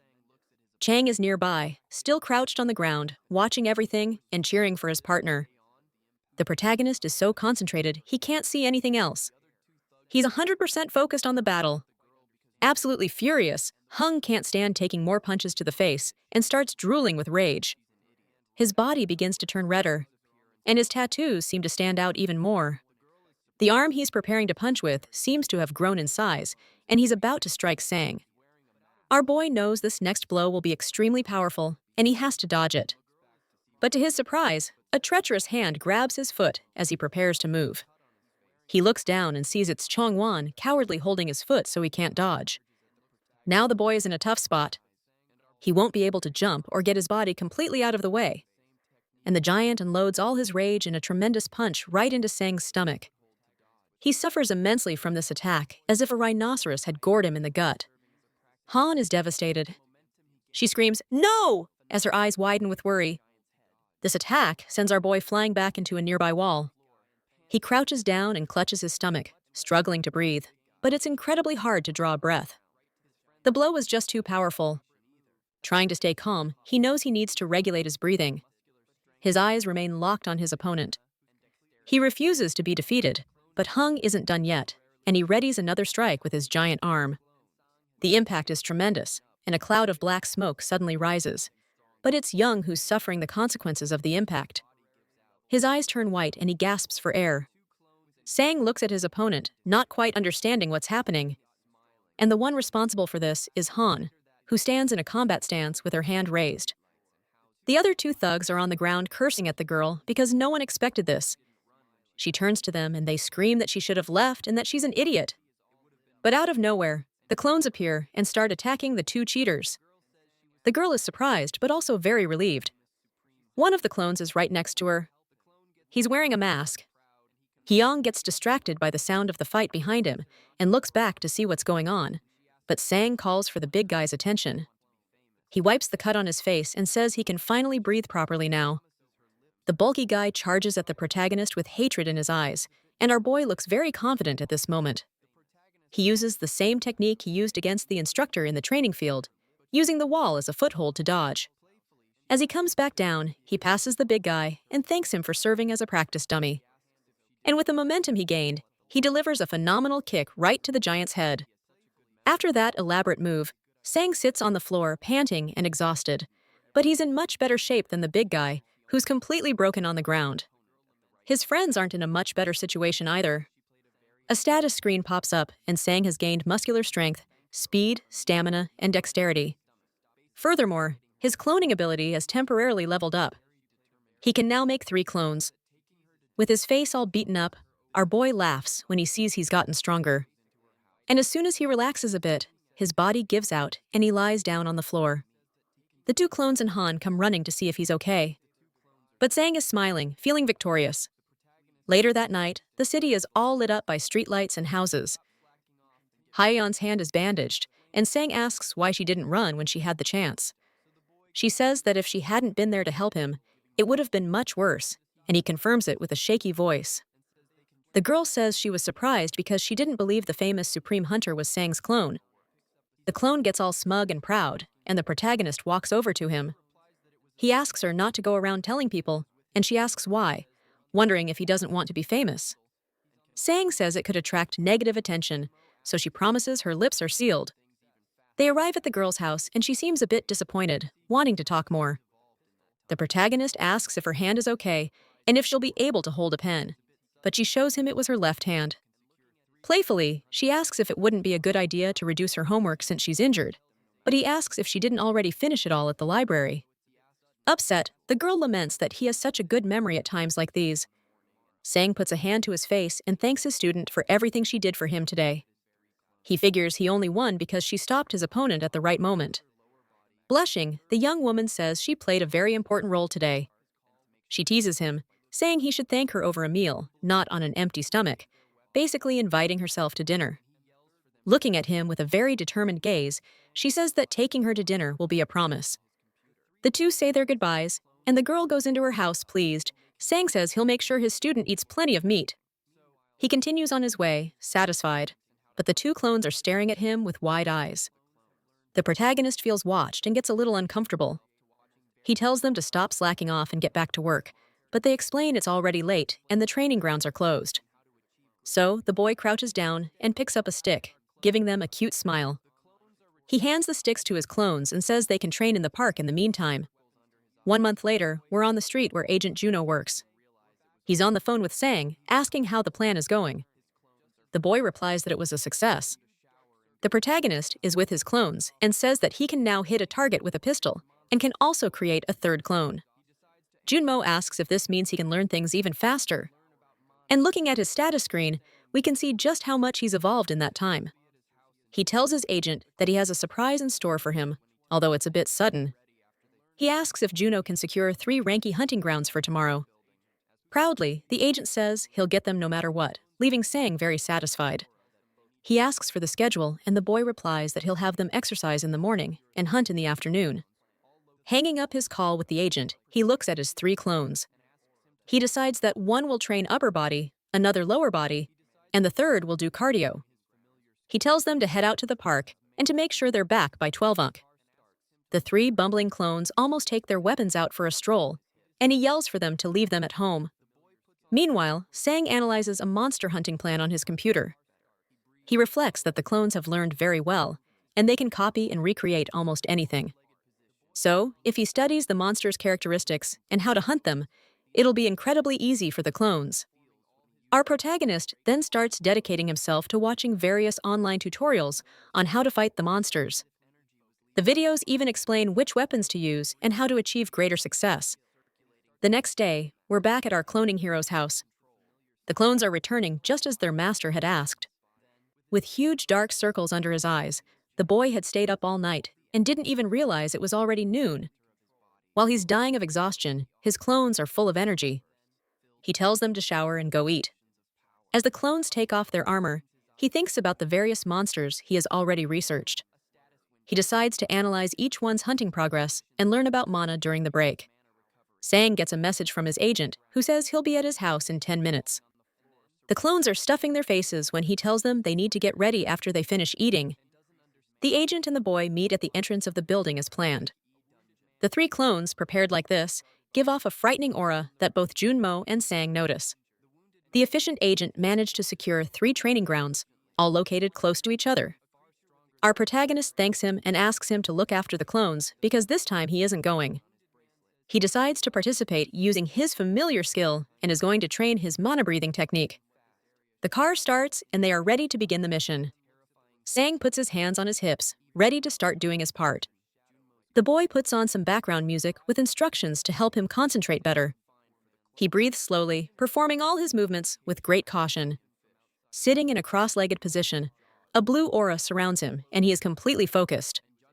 The instructions say it's good to remember what he feels when he uses his skill, and he starts to focus on that. He remembers that when he used the familiar skill, it felt as if energy was leaving his body. With his eyes closed, he breathes and feels the energy circulating through his body. His breathing is completely controlled, following the voice from the audio instructions. Then he starts to feel something different in his chest. It's as if all the energy is concentrated in the center of his body, flowing slowly. His body is like a universe filled with infinite constellations of power. Abruptly, he opens his eyes, feeling this entire sensation. And then a status window pops up. He has received the meditation skill, which increases mana recovery. Meanwhile, in a hunting ground, a wounded man is crawling on the floor, surrounded by several dead monsters. The warrior is badly injured and doesn't understand how such a strong monster could be in a rank E dungeon. A creature with extremely sharp teeth is chewing on the remains of an alien fish. The wounded man says he needs to report this to the authorities urgently. This monster seems to be far stronger than what this area should allow. In desperation, the man looks at the reflection on his bracelet, and he realizes there's a monster's shadow right behind him. The cursed creature closes in fast, ready to end the poor man's life. A terrifying scream can be heard, even from outside the dungeon. Juno's car door opens. He arrives at the last hunting ground he was able to find for the clones. The agent explains that this location has alien fish, and they're known for their powerful jaws. One of the clones closes the car door, and Junmo tells him to be careful during the hunt. He pulls out his cell phone and informs Sang that he has dropped all three off at their respective locations. Excited, Junmo thinks that the fact that someone can hunt in 3 different places at once is truly extraordinary. And depending on the results of this hunt, the hunter industry might start to cause a stir. Meanwhile, back at Sang's house, he's feeling pretty smug because he's already obtained the mana breathing skill. But he soon makes a sad puppy face when he discovers that mana breathing and meditation are different skills. Scratching the back of his neck, he figures it's harder to get the mana breathing skill. And then he grabs his phone and sees the agent's message, letting him know the clones have arrived. Focusing, he decides to use his familiar skill to see how the clones are doing. We see a giant rat get hit right in its huge teeth. The sight startles our protagonist, who can't help but let out a scream. It's clone number 1, who was hunting this absolutely disgusting rat. Apparently, there haven't been any problems with the hunt so far. The guides were a big help. Other disgusting rats come rushing forward. Sang decides to watch and see if the guides were really useful. He remembers what he watched in the tutorial, that rats are one of the most annoying rank F monsters. The man explaining about the rats says he suggests hunting them in groups. But when you have no choice but to go alone, there are other ways to do it. First, since they charge in a straight line, it's a good idea to keep your distance and shoot. And that's exactly what number 1 does. He keeps his distance and just keeps firing. But when it's not possible to kill them all with gunfire, you'll have to engage in close quarters combat. The rats' skulls are very hard, so it's necessary to attack a different spot. The best choice is to aim for their spine, and the clone does exactly that. And the rat is hit dead on, getting eliminated instantly. But just like regular rats, they are very good at reproducing, so their numbers are huge. The instructor adjusts his glasses and says that if you've studied properly, they're nothing more than experience points. But a guy in the video yells that it's not easy to aim for a moving spine. However, the clone is focused and ready for any challenge. Bullet casings fly through the air as he keeps firing at his targets. His shots hit the creature's spines dead on, and they are eliminated without much trouble. In a hunting ground with several sand dunes, the clone is on the move. One of the sand dunes moves abruptly, almost like an earthquake. A huge scorpion appears. The clones possess the same techniques as their master, but they feel no surprise or fear. They hunt without considering their opponent's level, and without being intimidated by the difference in strength. The clone emerges victorious against the scorpion, firmly gripping its weapon, and Sang gets to experience the hunt using his familiar skill. Countless status windows pop up endlessly with all the copies' victories. In another field, the other clone is hunting alien fish. As Sang's stats increase, the clones also grow stronger. Determined, the protagonist sets a goal for the day to clear out the F-class monster fields with the help of his powerful imitations. In the hunting ground, footsteps slowly approach. 2 hunters are talking about how extremely quiet the place is today, and that they haven't found a single monster yet. They get closer to a strange object up ahead, wondering what it could be. It's a massive pile of monster carcasses. One of them asks how much all of it would be worth, and they decide to put everything into boxes, The day is clear with few clouds in the sky, pleasant weather. A clone holds its weapon, surrounded by the carcasses of already eliminated monsters. Sang knows the hunt is going very well, but he feels like he's forgotten something. And then he completely panics when he remembers Hawk. He remembers the cleaning staff collecting the horned rabbit carcasses and realizes he hasn't collected anything he's hunted so far.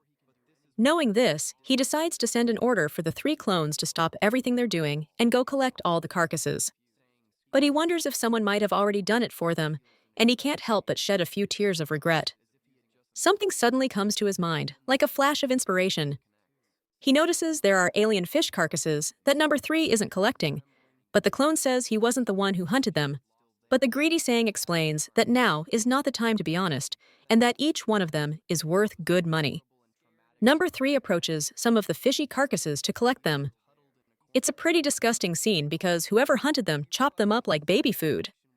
But as number 3 is collecting the bodies, he notices something strange. He finds something else inside one of them.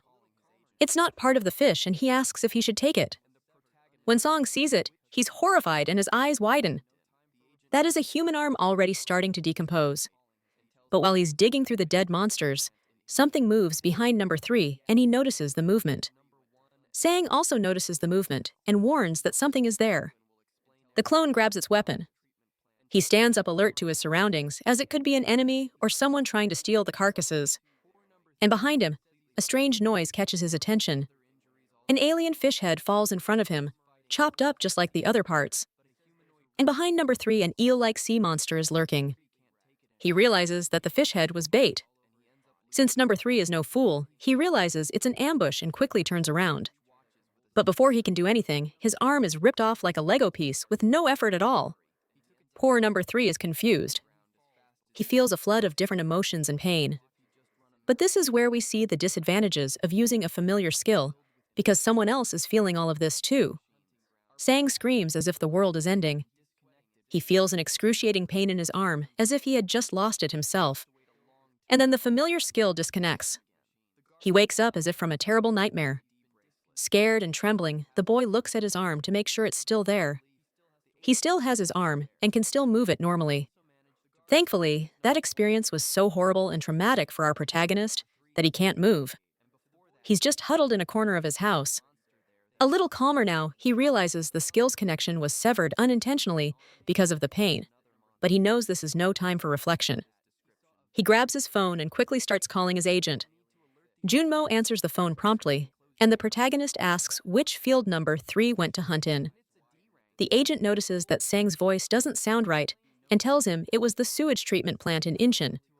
Desperate, he asks Junmo to take number 1 and number 2 there right now. He says he's on his way too and will explain everything when he arrives. And to briefly summarize the whole explanation, he says there's a really big problem. Poor number 3 is completely wrecked, missing an arm, and with other injuries all over his body. This monster he's fighting isn't just a sea monster, but a humanoid creature that can hold a sword. Our poor number 3 can't take it anymore. The beating was too violent, and he ends up losing consciousness, and he falls before that marine aberration, which watches with a sinister, expressionless face. Sang slams the car door shut in a hurry. He took a taxi to get to the hunting ground as fast as he could. Scared, he's sweating as if he'd just run a marathon and is out of breath. The place is huge, filled with gigantic sewage treatment machines. Our protagonist realizes he's been disconnected from his clone number 3. And unfortunately, he still has to wait a long time before he can use the skill again. The guards at the site ask him to show his ID bracelet. He does and passes through the blockade. To the boy's relief, the agent is already there. They meet up. He also managed to bring clones number 1 and number 2. Sang then explains that number 3 has disappeared, and before that, he saw a very strong monster there that wasn't an alien fish. The monster had the head of a fish, but the arms and legs of another monster. Junmo's eyes widen at this description. Very concerned, he explains that they'll need to alert the authorities and temporarily close the area because that monster is known as the Fishman, and it's a D rank. Even a full party of E-class hunters would be no match for this atrocity. Sang asks him to alert the guards to prevent other hunters from entering, but not right now. He orders him to do it only after his clones have gone through the portal, which leaves Junmo perplexed. Scratching the back of his neck, Sang says they can't just sit around and wait for the creature to die. Smiling with a confident look, he asks his agent to trust him just as much as he trusts his clones. But Junmo is very worried about this. The protagonist then closes his eyes and concentrates, activating the familiar skill. The skill reaches his remaining clones, number 1 and number 2. They are inside the hunting ground in a dense forest. Walking carefully, Sang orders them to go to the location where number 3 disappeared first. The 2 clones are very well prepared and focused, ready for battle. They manage to communicate through gestures and signals to avoid making any noise. A disgusting sound of teeth tearing through flesh and cartilage can be heard nearby. The 2 have found the creature. It's eating an unlucky alien fish. This is great for our protagonist, who never imagined he'd be lucky enough to attack first. He knows his stats are those of an E-class hunter, but since his clones only receive 53% of them, they are at best F-class. But the creature isn't in a normal state right now, and he also needs to consider his clones' hunting skills. From the bottom of his hero's heart, he believes it will indeed be possible. The boy then orders his clones to aim for the monster's head, so they start shooting, determined to kill this abomination. The bullets hit the big fish's head, but they aren't strong enough to pierce its hide. The unfortunate clones are left looking completely dumbfounded. Sang is just as confused. He then realizes that bullets don't work on it.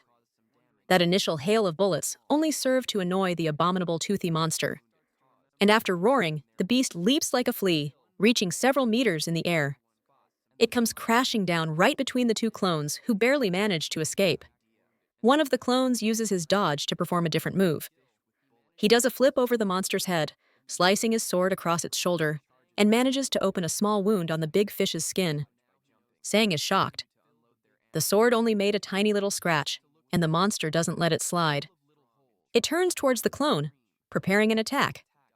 The attack hits a tree, as the clone was fast enough to dodge just barely. Since the beast is so large, it's difficult for it to swing its sword among so many trees. Meanwhile, the other clone keeps shooting. The monster's sword gets stuck in the tree. That's how powerful the attack was. But the fish monster uses a bit more strength and shatters the tree without much trouble. Sang warns his clones to forget what he said.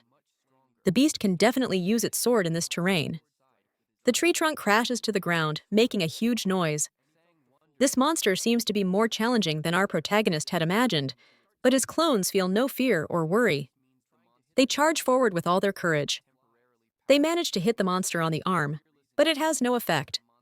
Sang is watching everything and realizes that these attacks aren't working.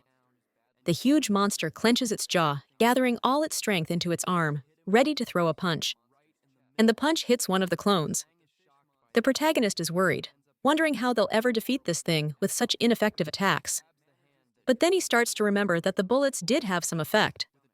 One bullet ricocheted, but the other one caused some damage, even if it was small. He gets the idea to aim for the exact wound it caused and try shooting there again. With his skill, he manages to hit the exact spot, and the monster feels it. Sang realizes it was a brilliant idea. And so now he knows the plan. Fill the big fish with bullets. Despite being wounded, the beast is still standing strong and charges at them with a punch. Both of them manage to dodge by jumping, and they continue to unload their ammo on the monster. It starts to look like Swiss cheese full of little holes and begins to scream, showing that the attacks are effective. The big fish then grips its sword even tighter, and a flame erupts along its entire blade, turning it into a sword of fire. The monster's eyes are red and filled with hatred. It's enraged, and so it prepares an attack towards the clone with its flaming sword. The clone manages to block the sword strike with his arm. But that attack was incredibly strong, and he felt the full impact. Suddenly, the beast became much stronger. It starts swinging its sword from side to side, trying to hit the clones like someone swatting at flies. Sang wonders if the sword is the reason it got stronger, that it's reacting to its body. The protagonist believes this means the monster is badly wounded and has temporarily powered up. Meanwhile, the fearless clone strikes at the monster's chest, causing a wound. But the fish monster doesn't back down and charges the clone with everything it has, and it manages to hit him with a sword strike right in the middle of his stomach. Sang is shocked by this, and he also ends up experiencing that horrible pain himself. The clone grabs the hand that drove the sword into his stomach, holding it tightly. With a trembling voice, Sang says he knew this wouldn't end well, but it's necessary.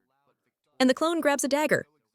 And with that dagger, he prepares a strike with all his might, screaming at the top of his lungs as he lunges forward. He stabs the huge monster's chest several times in 3 different places, taking advantage of his proximity to the beast. But the beast decides to return the favor and prepares an attack with its claws. But the clone is at his peak of strength and determination and manages to deflect the attack with his arm. And fueled by that flame of determination, he continues his assault. The big fish is no longer at an advantage and looks for a way to get away from the clone. With its gigantic foot, it prepares its next move, raising it towards the boy, and it lands the kick square on, pushing the clone away from its body. Wounded, the boy clutches the injury in his stomach, trying to endure a little longer, but the monster isn't finished yet and charges again with its flaming sword. However, the other clone throws himself in front of the attack in a heroic display of teamwork. And before the big fish could land its deadly attack, he lunges at the villain with his dagger. The moment is tense, and the distance between the fighters is dangerously short. Many blows are about to be exchanged. But the clones, in an agile and clever move, manage to strike the big fish's body at the same time. That blow was enough to make the monstrous amphibian feel the full force of their teamwork. And with its huge body badly wounded and more riddled with holes than Swiss cheese, the enemy is no longer so vigorous. It falls to its knees, making a loud thud since its body is so heavy. And finally, it collapses completely, face first on the ground, defeated on the battlefield. The clones are tremendously injured but victorious. They are so exhausted, they can't take another step. One of them collapses, lying on the ground. The one on the ground looks at his weapon. The bullets are gone. It was enough for today's hunt. They're so exhausted that Sang feels like he's going to die. Meanwhile, the clone notices something. Footprints have formed on the ground, made from all the red liquid that was splattered everywhere. The clone's eyes go wide, as if he's just seen the most terrifying ghost of his life. Apparently, that abomination isn't dead. Sang orders number 2 to follow those tracks, but he realizes the tracks are heading in one direction towards the portal's entrance. Now, outside the hunting ground, a guard informs a hunter that a monster has appeared, so he won't be able to enter. The man complains that he wasted time choosing his team, but the guard insists that it's impossible for them to participate. Juno watches the scene and thinks that Sang needs to hurry up. Then he hears a strange noise coming from nearby. The local guards realize something strange happened at the portal and call to gather the forces and inform the chief. The monster Sang was fighting appears, heading quickly towards the portal. It's full of fury and has no patience for small talk. It prepares an attack aimed at the guards. The security guards try to shoot to stop the thing from getting closer to the portal. But instead of stopping it, the bullets have no effect, and it begins to transform its sword, and the big fish manages to reach the portal, attacking the guards, who are no match for it. Still inside the hunting ground, clone number 2 is determined to follow the runaway creature.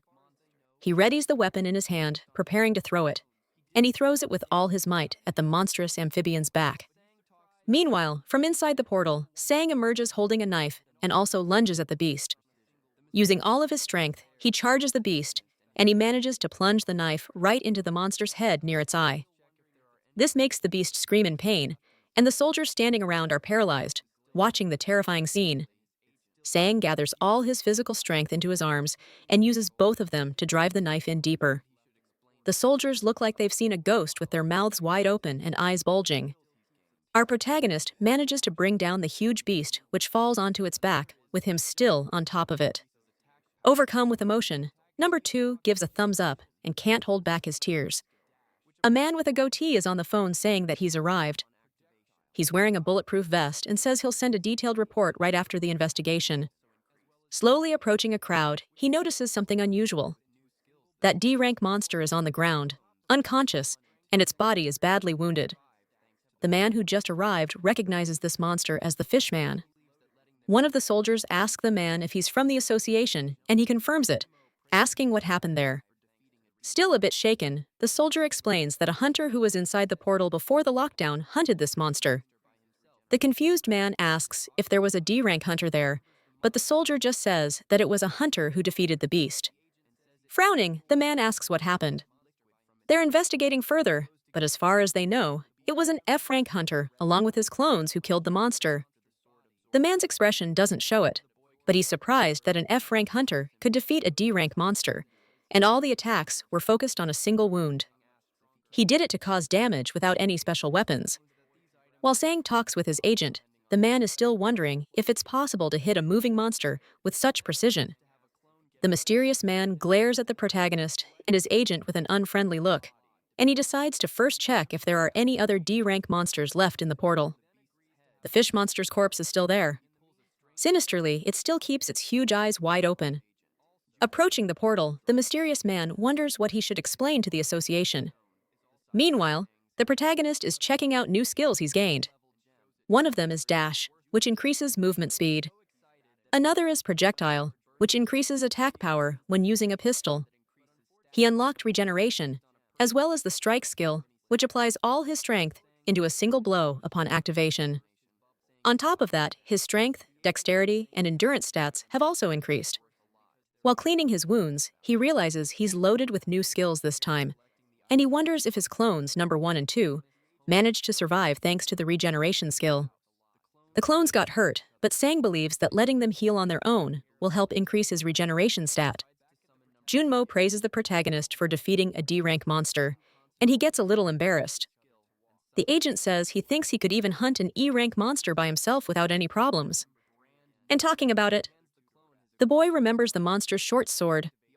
He walks over to the monster's body and says it had a sword that absorbed the red liquid from its body. Sang goes to get the sword and says the beast went crazy with red eyes and got much stronger after the sword absorbed the liquid. But before the boy can grab the sword, Juno stops him, saying it's better to have a clone do it since it might be a cursed item. Worried, Sang asks if he can't use cursed items. And the agent explains that these items can be worth a lot depending on their effects, which gets the boy super excited. He then agrees to have a clone get it later. And in the meantime, the collection team will take the beast's body. Also, he remembers to ask his agent if an item he took from the beast's head is also expensive. He pulls a strange item from his pocket and shows it to his agent. Junmo's jaw drops. He's that impressed. It's a large red stone the size of Sang's hand, but unfortunately, it's a low-level gem. In other words, a worthless item. The boy is so excited that it's hard for Junmo to burst his bubble. He explains that it's a cheap item that increases stats, but it can't be used on a person because there are too many side effects. Poor Sang's hopes are crushed after this explanation, saying goodbye to the cash. But the agent explains that the other items could indeed be worth a lot, so he shouldn't feel bad about it. So, the protagonist asks him to take care of collecting the items and thanks him. Back at the protagonist's home, Sweet Home, he opens the door to his house. The clones are leaning on each other to walk. They get home and can hardly believe everything that happened. He decides to summon number 3 again and tells the other 2 to rest. Sang concentrates to activate his skill and summon another clone. And just like that, another Sang appears right in front of him, brand new. He hands the clone his equipment and tells him to go train. He also changes his clothes since they were disgustingly dirty. And then he sits on the floor ready to see what he's got. A sword and a stat-boosting stone. These are the items he got himself. He picks up the stone and starts searching on his phone. It's a strength gem. Just as his agent explained, it can't be used by a person. And if used by a summoned entity, it turns into a monster. Even though it increases the strength stat by 0.05, this side effect bothers our boy. He knows that normally injuries and other stats on the clones don't affect him. But he knows there's a chance that the one who turns into a monster might not be one of them. And in his imagination, he pictures the scene. He has an alligator head and he is calling for his agent. The agent gets so scared, he shoots him right in the head. Total chaos. So, he puts the stone back on the floor and decides not to use it for now. He turns his attention back to the new sword he got, but he remembers what his agent instructed him. Have a clone touch it first in case it's cursed. Since it's in a box, it wasn't a problem to bring it, but he'd like to use it once before selling it. So, he orders number 2, who's in the best shape among the clones, to pick up the sword. Obeying his master, the clone approaches the box where the sword is and extends his arm. Then, he picks it up and raises it high. Sang watches, impressed. Number 2 is still holding the sword, and he hasn't exploded or turned into a frog, but he says he can hear a voice. Sang asks if it's coming from the sword. So to hear exactly what his clone hears, he activates the familiar skill. It's a hideous voice, like a machine gun rattling off orders, demanding death and red liquid. The voice was so loud and jarring that the familiar skill deactivated. The boy's ears are aching. Even though it's really loud, the voice doesn't affect the clone. Sang wonders if it would affect him if he held the sword. He then decides they will use it for now, and the clone agrees. Suddenly, a status window pops up, saying that regeneration has been increased. The protagonist looks at his resting clones and realizes this is helping the regeneration skill, but he's worried because he'd have to take them hunting, and they're completely worn out. So he orders them to meditate today to unlock mana breathing. The boy closes his eyes and begins to concentrate to start meditating, and he decides that tomorrow he will go to campus. The next day, we see the campus of the college Song attends. Several students are walking around peacefully, just living their lives. Back to the study routine, the boy thinks the vacation went by way too fast. He looks at his status screen and wonders if it went by so fast because he was busy leveling up. In the meantime, he boosted his stats a ton with the help of his clones, who never rest. He continues on his way through the college hallways, lost in thought. Now he realizes he's a lonely nerd since no one has even come to talk to him. But when he gets to the classroom, something catches his eye. His friend Kim Jong-go is sitting at a desk, waiting patiently.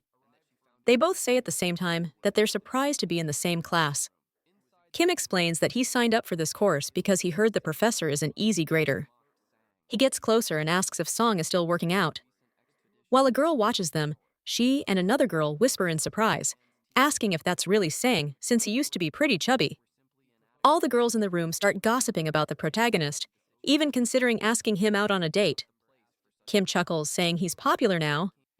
The boy understands that's why no one had greeted him yet. Pointing to his own face, he asks his friend if he's changed that much. And the big guy says he thinks that if Sang met his own parents, they wouldn't recognize him. He's stunned and says he was actually planning to go home. Kim adds that he almost didn't recognize him on the street. The big guy suggests they go for drinks after class and call some people, but Sang says he already has plans. This makes the big guy squeal like a little girl. He's so shocked.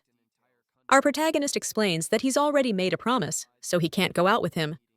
Shouting loud enough to make the evening news, Kim asks if he has plans with a girl, and everyone in the room is staring at their conversation. His friends Chan Woo and Jung Shung are in the same class as him too. Kim is still yelling that he'll always remember this day, even with the professor already in the room. At the World Hunter Association, also known as the WHA, a prophecy of disaster was delivered by the Oracle. President Michael Harris requested more details. He was informed that a portal was expected to open through which hundreds of monsters would invade. When Harris asked about the specific location and date, he was told that the invasion would involve a rank monsters and was predicted to take place in South Korea.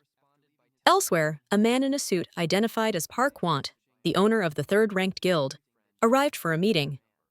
He was immediately headbutted by a woman named Mio, who was a guildmaster.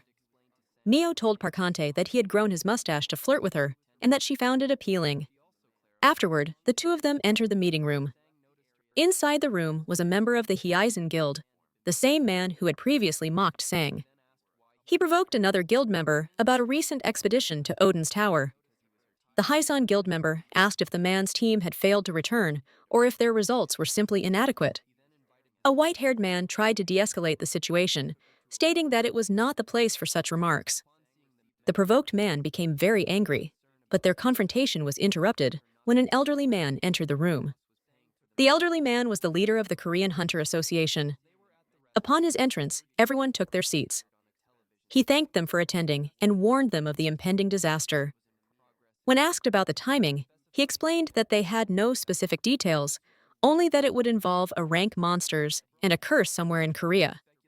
One guild member slammed his fist on the table, demanding to know how they could protect an entire country.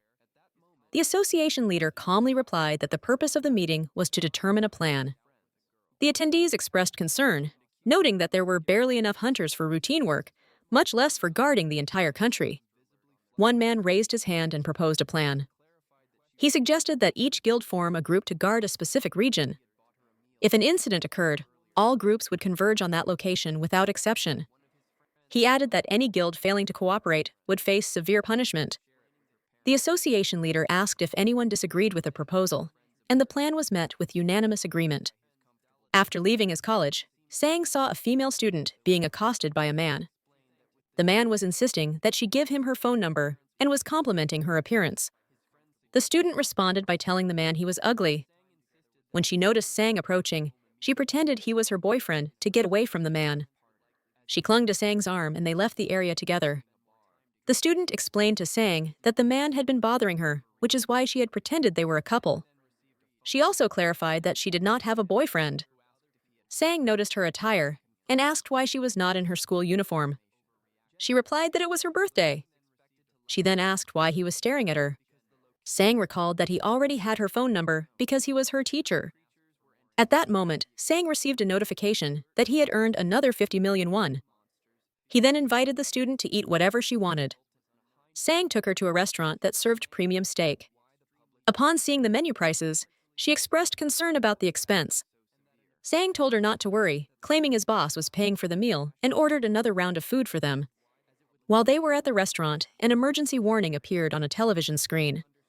The broadcast announced that a monster portal breach was in progress in South Korea, specifying that their region was affected. Elsewhere, his college friends were disappointed that he had missed their party, speculating that he was out with a girl. Shortly after, they saw Sang, who appeared to be in a very good mood. At that moment, everyone received a disaster alert on their phones. Sang encountered his friends, who questioned his presence and accused him of skipping their get-together to be with his girlfriend. The young woman with Sang became visibly flustered by the accusation. Sang clarified that she was not his girlfriend, but his student, explaining that he had bought her a meal as thanks for her earlier help. He then introduced everyone to each other. One of his friends, Daladol, gave the student a gift of meat, telling her to share it with her parents. She thanked him for the gesture. Sang's other friends observed the interaction, impressed by his comfortable demeanor. The student seemed surprised that their time together was over. Sang explained that with the disaster alert in effect, her parents would likely be worried about her. His friends suggested they spend more time together, but Sang insisted that everyone should return home immediately for their safety. His friends agreed and departed. As he left, Sang observed other people leaving a bar, drinking and laughing, which made him wonder if he was overreacting to the alert. Sang then received a phone call from a man named Genmo, who asked if he had heard the alert. Sang confirmed he had and asked for more information. Genmo revealed that the alert was expected to last for 3 months because the location of the monster appearances was unknown. He added that the creatures were anticipated to be extremely dangerous, potentially including A-rank monsters, and that an appearance in the capital would result in a high number of casualties. Sang questioned why the public was not being warned more explicitly if the threat was so severe. Genmo explained that the government could not shut down the national economy for 3 months as it would lead to the country's collapse. Upon hearing this, Sang understood the underlying motive. He concluded that the vague announcement was a tactic by the Hunter Association to avoid responsibility, allowing them to claim they had issued a warning if a tragedy occurred. Genmo advised Sang to go to a shelter as the hunting fields were temporarily closed. After the call, Sang checked on the status of his clones. Clone 1 reported that it was fine, while Clone 2 responded that it was heavily damaged but not destroyed. Noticing that his skills cooldown had finished, Sang chose to resummon number 1. He dismissed the existing clone and summoned a new one to replace it. Sang traveled to his parents' home. When he opened the door and announced his arrival, his mother did not recognize him due to his changed appearance. He had to state his name, Sang-woo, before she acknowledged him. His father also had to look closely before confirming it was his son. Soon after, his sister, Kyo-won-do, appeared. She remarked that he should have greeted her first. Initially, Sang did not recognize her either. Their mother invited him inside, but then asked about the masked individuals accompanying him. Sang explained that they were not his friends, but his clones. Sang and his identical clones enter his family's home. He confirms to them that his ability is cloning and explains that he awakened his powers 1 month ago. His mother expresses surprise, saying she never expected her son to become a hunter, while his sister reacts with great excitement. His father simply acknowledges that there is now a hunter in the family. Sang states that he no longer wanted to keep his abilities a secret, but his mother immediately interrupts, warning him that his new role is dangerous. To reassure her, Sang explains that his clones are the ones who do all the fighting, He clarifies that he is never in any personal danger and tells her not to worry. Following this conversation, Sang urges his family to prepare for an evacuation. He informs them that a disaster is currently happening and that they must all proceed to the nearest shelter. His father, however, seems skeptical about the urgency of the situation. He questions the sudden nature of the disaster, remarking that he still has work to attend. The following day, Sang realizes that his family does not understand the severity of the threat. Their calm behavior indicates they believe it is a minor incident involving only a few monsters. Since his family still needs to pack their belongings, Sang decides to stay home with them for the day. He lies to them, stating that he received a message that his classes had been canceled. Later, the family begins to prepare dinner using meat that Sang had brought home. A family member asks if his friends, referring to the clones, will be eating as well. Sang replies that the clones will only be given rice, explaining that the good meat should not be wasted on them. The clones are then served buckets of rice, while the family prepares to eat the steak. During the meal, Sang's sister asks if he will get fat again, given that there are 4 versions of him eating. He responds that he will not, explaining that he now burns a great deal of energy. The family enjoys the meal together, remarking that it has been a long time since they all gathered like this. Suddenly, a loud explosion occurs outside. The force of the blast throws Sang to the ground. When he opens his eyes, he discovers that the building has been destroyed. Outside, he can see that numerous large monsters have appeared in the area. A massive dragon-like creature appeared, abruptly escalating the situation. The monster began to gather energy, emitting intense heat before releasing a powerful beam that incinerated its surroundings. Sang looked back and saw that his entire family had fallen unconscious. He noticed the scattered equipment belonging to his clone number 1 and concluded that it must have sacrificed itself to protect everyone. Amid the debris, he saw clones number 2 and number 3. The latter was missing an arm. Sang was now accompanied by a heavily damaged clone, another with a missing arm. He informed his father that a portal had opened, which was the source of the chaos. The city streets were filled with destruction. A large green monster held a person preparing to eat them, while other civilians were crushed under cars. Winged creatures flew through the sky, carrying people away.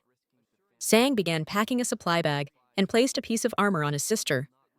His sister then inquired if the clone with the missing arm was all right, and Sang assured her that it was fine. At that moment, another explosion occurred nearby as a monster crashed to the ground. It became clear that the portal was located in the sky, causing monsters to fall directly onto the city. Sang had been fortunate to be on a building floor that had not collapsed. He killed the fallen monster, which replenished his mana. When he tried to open a nearby door, he found it was jammed. Sang told his father that he would force it open. He picked up a large piece of debris and, using his strike ability, combined with a kick, successfully broke through the obstruction downstairs. The scene was one of carnage with bodies, destroyed vehicles, and slain monsters scattered everywhere. Sang asked his father about the distance to the nearest shelter. His father replied that it was about 2 kilometers away, but he also pointed out numerous monsters, including slimes, skeletons, and stone golems obstructing the path. His sister mentioned that she knew of an underground tunnel that could serve as a safer route. As they started to move, they heard a man crying for help from a distance. They saw him trapped under rubble with a D-rank troll standing directly over him. Sang's father urged him to be rational, stating that they were in no position to help anyone and needed to focus on their own survival. Sang felt conflicted, wanting to save the man. But he knew that his injured clone, number 3, was not fit for combat. This left only number 2 to protect his family, and he understood that he could not risk his own life. A man remains trapped, calling out for his mother's help. Nearby, Sang's heart is pounding, while his mother urges him to leave. Sang instructs them to go downstairs and lock the door, assuring them that a being called number 3 will provide protection. He states that number 2 will be accompanying him. His sister yells at him, calling him insane and accusing him of risking the family's safety. Sang replies that he is a hunter and will not retreat from the threat. Sang grabs a stick and charges toward the monster, which is identified as a troll, striking it in the eye. He then tells number 2 to take the injured man to a safe place, explaining that their job as hunters is to kill monsters. Sang shouts a challenge at the troll. Another monster watching from a distance repeats Sang's words, showing that it possesses intelligence. While the fight continues, number 2 works to free the trapped man by pulling away stones. He asks the man if he can walk. The man replies that he is able to, remarking that it is surprising he survived the ordeal. Facing the massive troll, Sang orders number 2 to grab a weapon. He then throws an object called the Devil's Rock to his companion and tells him to eat it. After consuming the rock, number 2 instantly transforms into a red demonic creature wielding a sword. Sang asks the transformed being if he is still an ally, to which the clone confirms that he is. The large troll appears confused by the sudden transformation. Simultaneously, Sang experiences a significant increase in his strength stat with no apparent side effects. He prepares to confront the troll by himself. The troll drags its mace along the ground before throwing a boulder, which Sang dodges. The creature then attacks with its giant hand and swings a sword, badly injuring the clone. As the troll attacks again, Sang charges directly at it, noting that it is slower than a previous enemy. He manages to strike the troll in the face, but the monster regenerates its hand and blocks the blow. The troll then strikes Sang, tossing him aside. Sang identifies the monster's regeneration ability as the main threat and orders his second clone to disable its legs. The clone slashes the muscle in the troll's leg, forcing the creature down to one knee. Sang takes the opportunity to stab both of the monster's eyes with precision. The clone then attacks the other leg to keep the troll immobilized. The creature falls to the ground, twisted and crying out in what appears to be fear. As Sang tries to listen to the creature, he inadvertently activates his strike ability, which hits the monster's skull. After the attack, Sang and his clones are left exhausted. A system window appears, indicating a significant gain in stats, but also reveals that Sang's hand is nearly destroyed from the skills recoil. Sang stands up and states that it is time to find his sister. He then notices his phone is missing and asks his second clone to return it. Suddenly, another explosion signals the approach of more monsters. The scene descends into chaos. Spaceships fly overhead, armies arrive, and a giant Godzilla-like creature continues to destroy the city. Projectiles that are identified as Rank 9 magic from the Red Flame Guild strike the creature's head. Motivated hunters, including a confident man named Magner, arrive to join the battle. A voice from a ship announces their arrival at the scene. A hatch opens and Park Hwan-ta, the leader of one of the top 3 guilds, emerges. On the ground, a tank aims its heavy weapons. A man runs up to the newly arrived group, yelling that the giant creature is getting away, and that too many hunters are already focused on it. He suggests they find a different objective. The battlefield is littered with piles of bodies and figures in golden armor. Amidst the chaos, some people are celebrating while others are weeping. One man is seen grinning widely, even though he just lost his partner.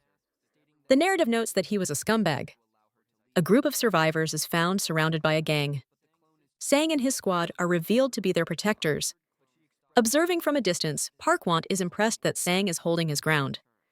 However, he concludes that with only 2 clones for support, Sang will not be able to succeed alone. He instructs his team to head north and prepare to rescue them. A team member activates a winged apparatus, and they move to intervene. Aware that Sang is in a difficult situation. After defeating a large creature, Sang is left exhausted. He sees a mother and her daughter nearby and tells the civilians to head to the underground shelter while he remains behind.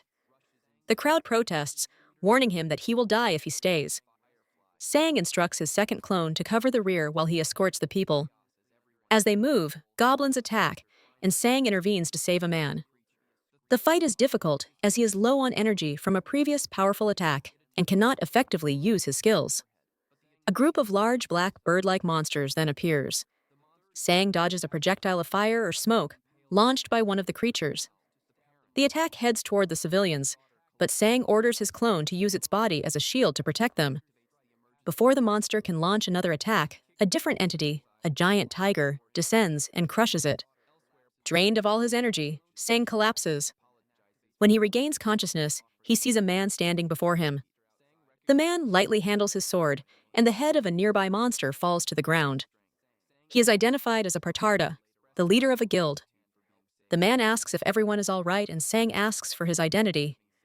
Meanwhile, in the underground shelter, Sang's sister declares her intention to go find him. His third clone stops her, stating that it has not been given an order to allow her to leave. She tries to force her way past, but the clone is too strong. Her parents urge her to stop, but she expresses her concern that something is wrong because Sang has not yet returned. Her father states that he realized Sang was a hunter and that they must now trust in him. An unidentified person begins banging on the shelter door, crying out for help. The occupants are reluctant to open it because access is protected by a passcode known only to the building's residents. Sang's sister, believing the person might be someone Sang rescued with a message, opens the door. An injured individual, seemingly under enemy control, rushes inside. This intruder is revealed to be a screaming firefly, a Class B monster. The shelter descends into chaos as everyone flees. Sang's sister finds herself face to face with the creature. The third clone, which is still missing an arm, moves to protect her. It attempts to stab the monster in its forehead, but the attack is unsuccessful and the clone is impaled. The monster strike passes through the clone and impales Sang's sister as well. The parents are in distress as their daughter collapses onto the floor. Clone 3 grabs a weapon and activates the emergency fire sealing system. She then kicks the monster outside and locks the door to protect everyone else. Elsewhere, Park Won-ta approaches Sang. He apologizes for his late arrival and offers a hand to help Sang to his feet. Sang recognizes Park Won-ta by name, but is surprised by the man's immense strength. Sang introduces himself and expresses his gratitude for being saved. In return, Park Won to thank Sang for having saved so many people. The surrounding survivors praise Sang for his actions, and he responds with modesty. Park Won Ta tells Sang to calm down, recalling that he saw Sang vanish just as he arrived. He wonders about Sang's identity and the nature of his power. He then asks Sang if he is a hunter. Sang confirms that he is, but explains that he is new to the role. Park Won to then asks Sang to reveal his ability. Sang hesitates, reluctant to share this information, but feels indebted to the man who saved him. Just as he is about to speak, he suddenly loses his mental connection to his clone, number 3. Realizing what this means, Sang grabs a sword from the ground. He shouts that his family is in danger and immediately runs off in their direction. Park Won Ta understands the situation is urgent. He instructs the rescue team to remain behind and escort the survivors to safety. As Sang runs at full speed, the demon's sword he is carrying begins whispering commands to him, urging him to kill. He struggles to maintain his composure while activating his dash ability. In another location, a man with a mustache loads a fire bullet and shoots it at a massive monster, but the attack has no effect. Other hunters attempt to concentrate their magical attacks on a single point on the creature's body, but their combined efforts are also ineffective. A hunter using a poison-laced sword finds that he cannot penetrate the monster's hide. The group begins to understand that they must cooperate to defeat the beast. Just then, a new individual arrives and dismisses the idea of teamwork. The other hunters ask what he is doing there, and he replies that he is only present for the monetary reward. He declares that someone with his level of power does not need to cooperate. As he speaks, he launches a powerful attack that resembles a shower of meteors. Meanwhile, inside the shelter, Sang's father attempts to stop his daughter's bleeding, calling out for an ambulance or any form of medical help. Sang's mother is also in distress as the girl's condition appears to be critical.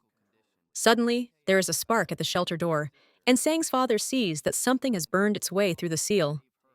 A small monster has entered the room. Lying wounded on the floor, his daughter urges him to run. The cursed firefly monster then begins to speak through the girl, using her voice to beg not to die. The parents remained with their daughter as another individual arrived on the scene. Sang and his father made eye contact. To his father, Sang appeared completely different, as if he were possessed.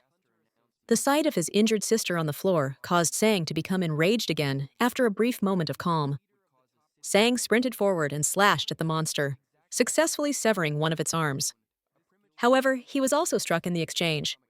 Sang writhed in pain while the monster seemed to take pleasure in his suffering.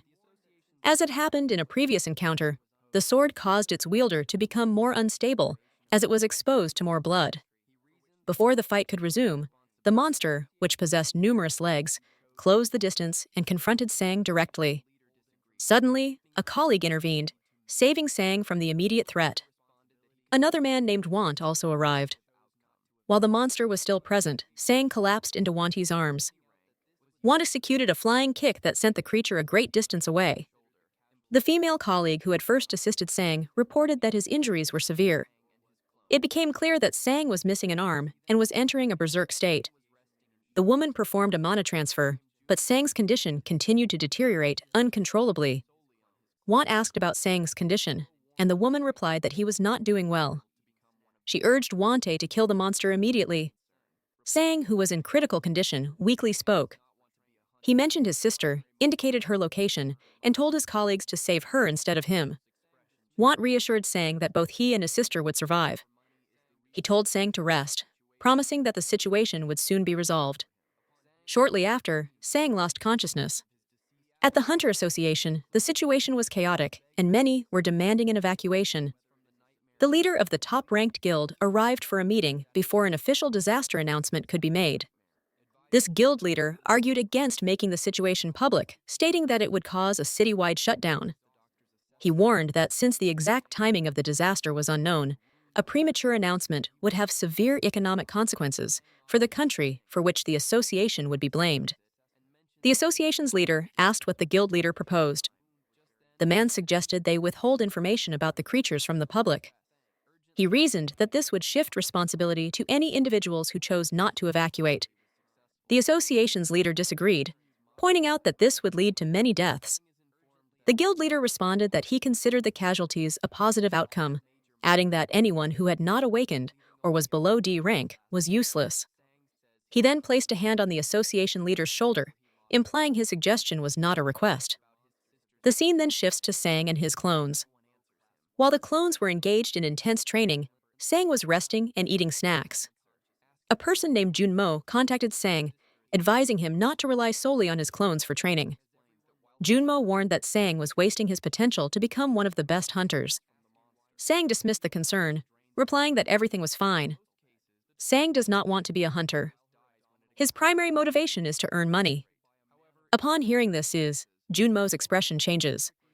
He asks Sang if this desire for money is the reason for his current situation and whether it is a sufficient goal for him. Sang then has a dream where he sees visions of his deceased family members, including his sister, who begs him to save her. He awakens from the nightmare, feeling completely exhausted. Waste is at his bedside and asks if he was having a nightmare, advising him not to move too much. Sang acknowledges the pain he feels. Wante relays the doctor's assessment, explaining that Sang's condition is serious. The wound was very deep, but he was fortunate to have survived. Sang offers his thanks, but Wai dismisses it and mentions that he has something to discuss with him at a later time. Just then, Sang's parents rush into the room in a state of distress, urgently asking if they have lost their daughter. A doctor reports that Sang's surgery was successful, but that he will require continued monitoring while he recovers. Sang is informed that 4 days have passed since the portal appeared. All the major monsters have been eliminated, leaving only a few low-class ones. Sang says he does not remember anything that happened before he lost consciousness. He then asks about his sister's location and condition, but no one answers him. As everyone lowers their heads in silence, Sang presses for an answer, asking why no one is speaking, and if his sister is also in a hospital bed. The doctor finally explains that while her abdominal wound was treated, she was infected by a manavirus from the monster. This type of virus drains a person's energy. In most cases, it is harmless because the virus dies when it encounters an incompatible mana trait. However, in rare instances, a person's mana perfectly matches the virus, which prevents them from living a normal life. Sang asks how the infection can be cured. The doctor explains that there is currently no cure. The only potential options are to seek treatment from a powerful S-class healer named Bless, or to acquire specific healing items from the other side of the portal. The doctor emphasizes that either option would be extremely expensive. Hearing this news, Sang blames himself for the outcome. He regrets his decision to help others instead of prioritizing his own family. He reflects that the situation might have been different if he had been stronger like Want, or if he had possessed the power to save everyone. He feels that he should have tried harder. Sometime later, a young woman comes to visit Sang in his hospital room. He asks if her family is safe, and she confirms that they evacuated to a shelter in time. She explains that she found out he was hospitalized after getting his family's contact information from a mutual friend. The visitor wishes Sang a speedy recovery, adding that she still has much to learn from him. Sang interrupts her, stating he needs to tell her something important. He then informs her that he is dropping out of college. 2 weeks later, Sang has already left the hospital, having made a remarkably fast recovery. Prior to leaving, he had explained his sister's medical condition to his visitor and informed her that he would no longer be able to tutor her. He apologized for the inconvenience, and she simply replied that it was all right before leaving. A woman informed Sang that even if he chose not to contact her, he would come to regret his decision. She explained her plan to enroll in the college he had told her about and to find a new boyfriend there. She warned him not to attempt to reconcile with her after she had moved on. Having concluded the conversation, Sang disregarded her words and focused on his immediate objective, which was to travel to a dungeon. While in a taxi, Sang researched information about the captain of a prominent guild he hoped to join. Soon after, he arrived at the headquarters of the Canis Guild. As he entered, a receptionist approached and asked how she could assist him. Sang stated that he was there to meet the captain. The receptionist inquired if he had an appointment. Sang replied that the captain himself had invited him. Despite his explanation, the receptionist maintained that an appointment was necessary. Before she could finish, a large man with a beard interrupted them. He asked Sang to confirm his identity, and Sang affirmed that he was the person the man was looking for. The bearded man then instructed the receptionist to let Sang pass, informing her that he was an expected guest. He told Sang that the captain was waiting for him. Sang was led to a room where the captain stood staring at a painting on the wall. After a knock at the door, someone announced Sang's arrival, and the captain granted him entry. The captain expressed his relief at seeing Sang had returned safely and asked how he had managed to recover so quickly. Sang replied that it was thanks to the captain's intervention that he had avoided more serious injuries. The captain dismissed the praise, saying he had only done what was expected of anyone in that situation. Sang disagreed, emphasizing that the captain's actions went far beyond a simple duty. He pointed out that the captain had not only saved him, but also his entire family, ensuring they all received immediate medical attention.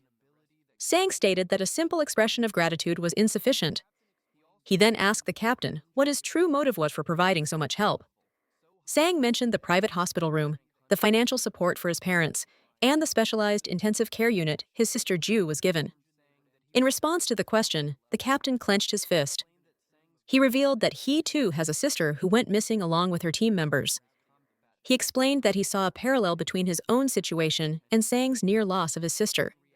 Sang acknowledged his gratitude but admitted to feeling. He then asked why the captain had summoned him so soon after his recovery. The captain stated that he needed to know about the ability Sang had previously concealed. He asked directly if Sang's clones were solid physical bodies, referencing the clone that had sacrificed itself to protect a civilian. Sang confirmed that this was his ability, and that he had not intended to hide it. The captain then made his request directly, stating that he needed Sang's help. He asked him to assist in the rescue of the Canis Guild's first team. He clarified that this was not a demand for repayment, but a belief that Sang was the only person capable of saving his sister and her companions. The captain then bowed to Sang. The gesture reminded Sang of his own desperation when he had pleaded for someone to save his sister. Realizing it was now his turn to help another, Sang agreed to do his best. Sang asked for instructions on how to begin the rescue mission. He was then brought to a training facility. The captain explained that while rescues are typically urgent, this situation was different. His sister possesses an ability that can generate survival supplies for up to 8 months. He also warned that the dungeon they would enter is of a very high level, so high that even a team of B-rank hunters had been unable to escape. Sang understood the gravity of the mission. The captain informed Sang that he was not yet strong enough for the task. He explained that Sang's current stats were insufficient, and that he could no longer rely on his combat sense alone, as it had reached its maximum potential. Hearing this, Sang reacted with shocked disbelief. GMT8 was concerned after Sang asked to take a break from hunting for a few days, and then ceased all contact. Sang later appeared before him, looking severely beaten. G asked what had happened to him. Sang explained that he had been beaten up and proceeded to recount the recent events. GM remarked on the fact that Sang's sister had been infected, yet Sang himself seemed to be all right. Sang confirmed that he was fine and mentioned that he had accepted a mission from Kina's guild.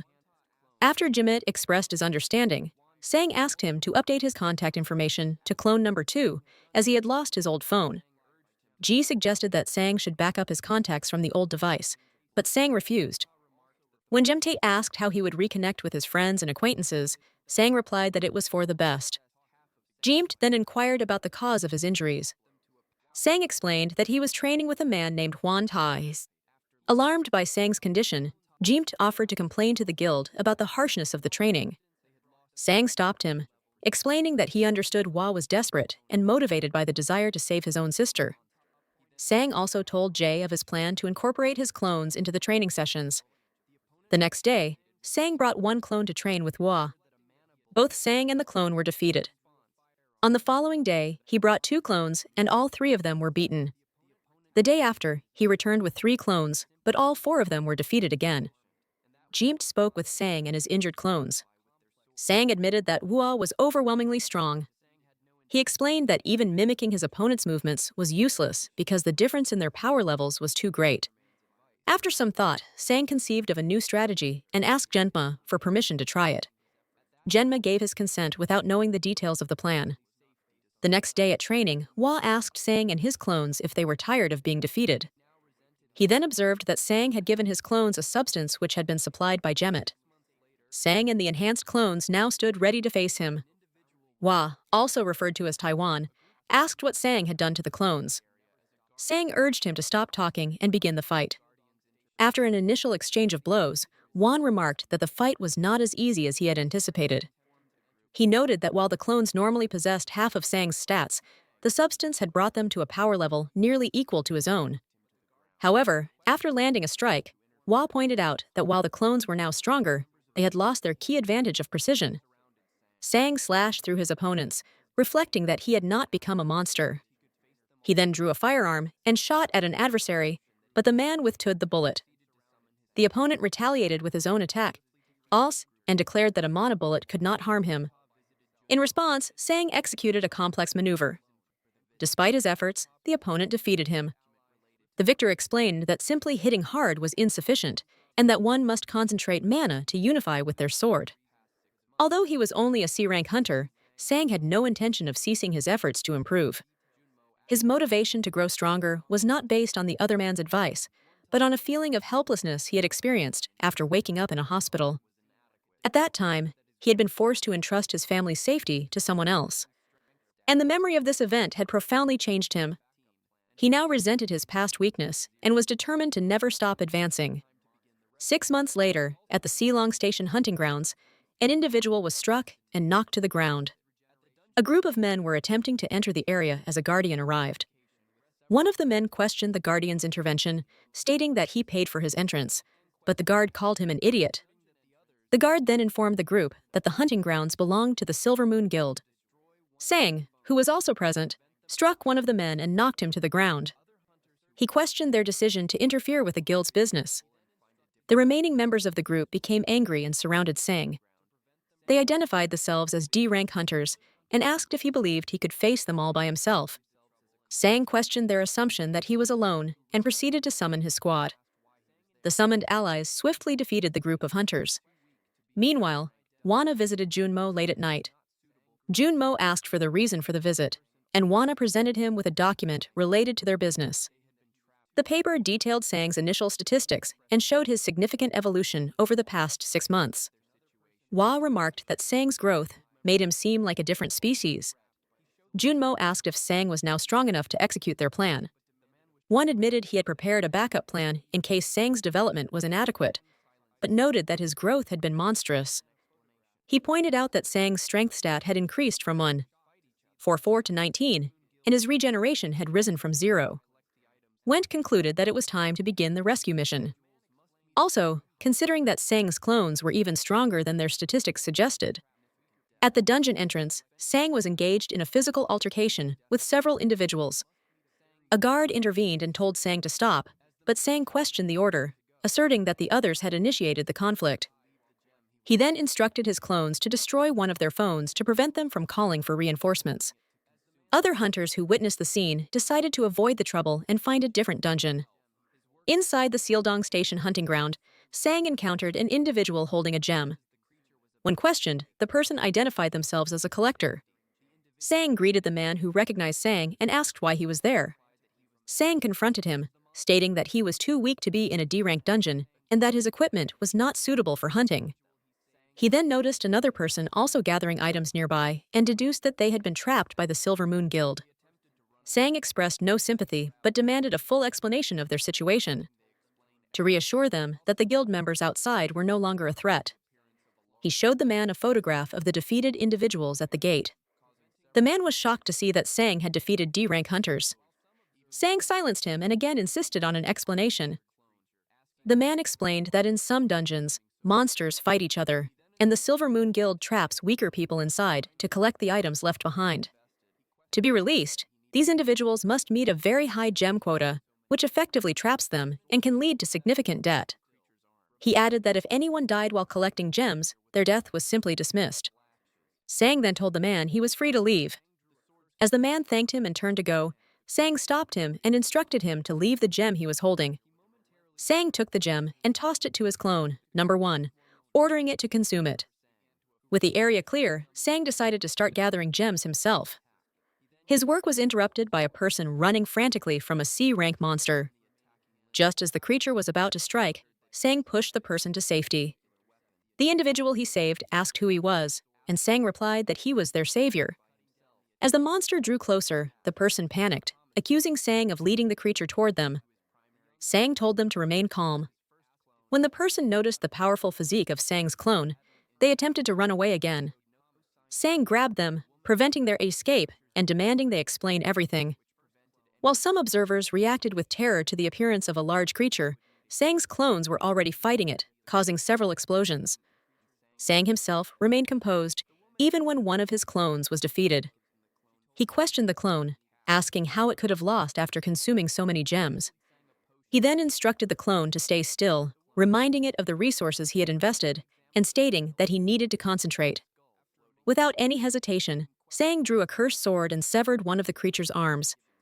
He proceeded to attack the female creature with a relentless series of slashes, which seemed to confuse his opponent.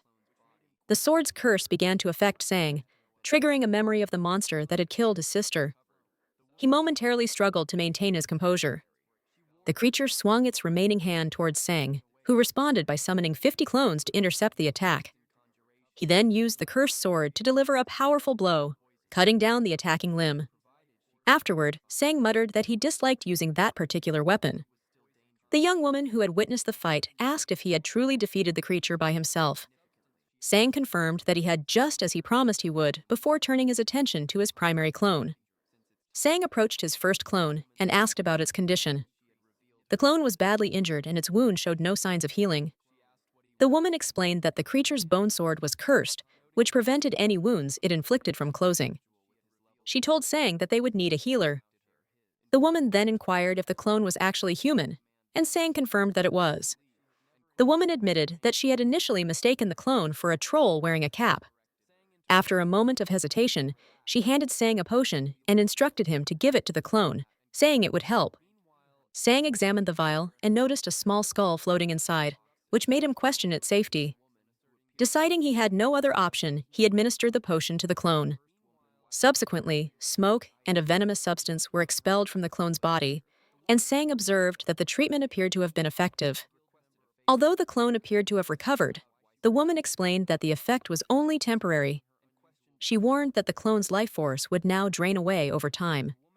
She revealed that her ability was poison conjuration, which allowed her to create various potions and poisons.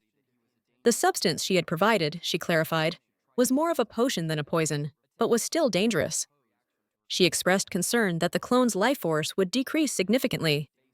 Upon hearing this, Sang turned to his clone and ordered it to go hunt immediately since its time was now limited. The woman then stated that since she had revealed her ability, Sang should now share his. She asked what he was and why he could command monsters, noting that she had never encountered a rank B individual with his level of power. Sang corrected her, informing her that he was actually rank E. The woman expressed her disbelief and questioned how a rank E hunter could operate in such a dangerous area. Sang interrupted her, telling her to relax and asserting that he would be the one asking the questions from that point on. Meanwhile, at the YOLO Guild's warehouse, several members were moving boxes. They called over a young woman who appeared to be blushing. Another guild member approached and asked the first woman why she was gathering so many items, remarking on her unusual behavior. The woman explained that a person named One Tag had requested a favor. The second woman wondered aloud why Sang needed such a large quantity of stones and questioned if he intended to consume them all. Later, on a train, the woman from the earlier fight reflected on Sang's harsh reaction to her question about his ability. She considered the possibility that he was a dangerous person, but then decided that she should try to trust him instead. Attempting to appear composed, she told Sang that he could talk to her if he wanted to. Sang turned to face her, thinking to himself that her suspicions about him had been foolish. Sang stood up and asked the woman about the Hyang Guild, which she had mentioned while fleeing. Surprised, she questioned how a hunter could be unaware of them. Sang explained that he had only been a hunter for a short time and asked her to tell him about the guild's illicit activities. The woman revealed that Silver Moon is a puppet organization for the Hyang Guild created to handle their unethical operations. She added that the Hyang Guild is controlled by a man with a mustache. Recalling someone else who had been harmed by them, Sang asked if she had also been captured by the Hyang Guild. The woman replied that he did not need to know that information. Having acquired the details he sought, Sang announced that he was leaving to continue hunting. The woman asked why he was departing so soon. He told her that if she did not wish to remain, she should make her way to the gate. He then turned and walked away. Sang remarked that he found her ability impressive. In response, she said that she disliked her power because it had many side effects and was designed primarily for killing. Sang then handed her Juno's contact card. He advised her to call the agent if she was afraid of the Hyang Guild and needed a safer place to work, noting that the agent also held a strong dislike for the guild. With that, he departed to hunt monsters. As he left, Sang reflected that he should have made a greater effort to persuade her, as her poison ability could be very useful for his clones. During a subsequent fight, Sang's clone number 1 suddenly collapsed and disappeared. This was a side effect of the poison ability, which Sang recognized as a significant drawback. Once the skill's cooldown period ended, he re-summoned the clone, which appeared unclothed. He instructed it to get dressed, and after it was ready, he resumed hunting. Unseen by Sang, 2 large men were watching him from a distance. They appeared to be some of the hunters who had been gathering gems before he forced everyone to leave the area. Deciding to search for valuables themselves, they soon discovered a puddle of refined liquid crystal. The men discussed how a small amount of the substance was worth 100 times more than ordinary gems and could increase a person's stats by 0.5. However, they also knew that consuming it would transform the user into a monster. One of them, a man with blonde hair, concluded that the stat boost was not worth the risk. His companion then mentioned an illegal organization called DP, which processed these items for human use. Since DP purchased all available gems, their suppliers became very wealthy. Realizing the immense value of their discovery, the 2 men decided to return the next day to collect all of the liquid crystal. After the men closed the door and left, it immediately opened again. The woman who had been with Sang appeared in the doorway. She had been followed by one of his clones, but had managed to evade it. She began gathering all the valuable items in the room, stuffing them into her clothes. A chaotic crowd was running nearby, and she blended in with them to make her escape. The clone in the vicinity did not notice her departure. Meanwhile, Sang continued to accumulate wealth from his hunt until he was interrupted by an incoming message. The day after being told to come to Ken's guild for a mission briefing, the men who had initially found the liquid crystal returned to the dungeon. They discovered that the crystal was gone. In response, one of the men violently grabbed a guard by the throat, expressing frustration with the security. He demanded to know who had been allowed to enter the area. The guard explained that the only individuals who had accessed the site were Sang's group and the people who were subsequently evacuated. Upon hearing this, the man released the guard, recalling his encounter with Sang and his companions. He internally questioned how he could possibly contend with opponents of their caliber. Meanwhile, a female character who had escaped the earlier conflict was moving through the night. She felt relief at having met Sang, believing she would not have survived otherwise. She had also managed to acquire some gems from the incident. As she stopped to examine the gems she had taken, a business card fell from her pocket. She picked it up and remembered Sang's words. He had told her that her ability was impressive and offered her a place by giving her the number on the card. Despite this, her thoughts turned critical. She dismissed Sang as an idiot and decided she would not contact him simply because he had praised her skills. At the guild meeting, Tawan began the briefing. He stated that the mission was related to Odin's Tower, a place where Team 1, which included his sister, was currently trapped. Junmo appeared confused by this information. While Sang asked for clarification on what Odin's Tower was, Talwyn explained that it is a unique type of dungeon that has an entrance, but no known exit. The only link to the outside world is it being known as mana, and communication with those inside is only possible through telepathy. He added that the only ways to leave the tower are to either complete the dungeon or use a teleportation skill. Sang considered the implications for his cloning ability. Realizing he could send clones inside to gather information, he asked Tawan if this was the plan and if he was capable of carrying it out. Sang then questioned why the formidable Team 1 had not been able to escape on their own. Taiwan admitted that the team had been given a means of escape before their departure. Wan then stepped forward to provide a detailed explanation of the events that led to the team getting trapped. He recounted that 5 years prior, just before the end of the 2005 disaster, his sister had awakened a subspace storage skill. During that difficult period for humanity, her ability to store items and even people proved essential for their survival. Over the years, they overcame many dangerous situations together. His sister grew to become a fierce leader, eventually taking command of Team 1. Want recalled advising her that it was only safe to enter Odin's Tower with a teleporter on the team. His sister, however, argued that they had already tried to recruit teleporters without success and were well prepared with scrolls. She insisted that they needed to undertake the mission immediately to prevent their guild from falling behind its rivals. To prove their readiness, she showed W their vast stockpile of supplies. Though he was reluctant, she convinced him and the team set out for the tower. A friend later tried to reassure W, urging him to trust his team and his own judgment as guildmaster. On that very day, he made the public announcement that Sang had seen when he was younger, an event W described as a coincidence. Junmo then asked if any attempts had been made to contact the team. He explained that they had taken 10 telepathy scrolls to send back information. Communications proceeded as normal for the first few weeks. However, after about a month, something went wrong. In the communication tent set up at the tower's entrance, an operator was preparing a scroll to receive a message from the team. But the transmission he received was completely unexpected. Taewan continued his story about the tower, recalling the day his team used a scroll to establish contact with Team 1, who were trapped inside. He described how a teleportation portal opened next to them.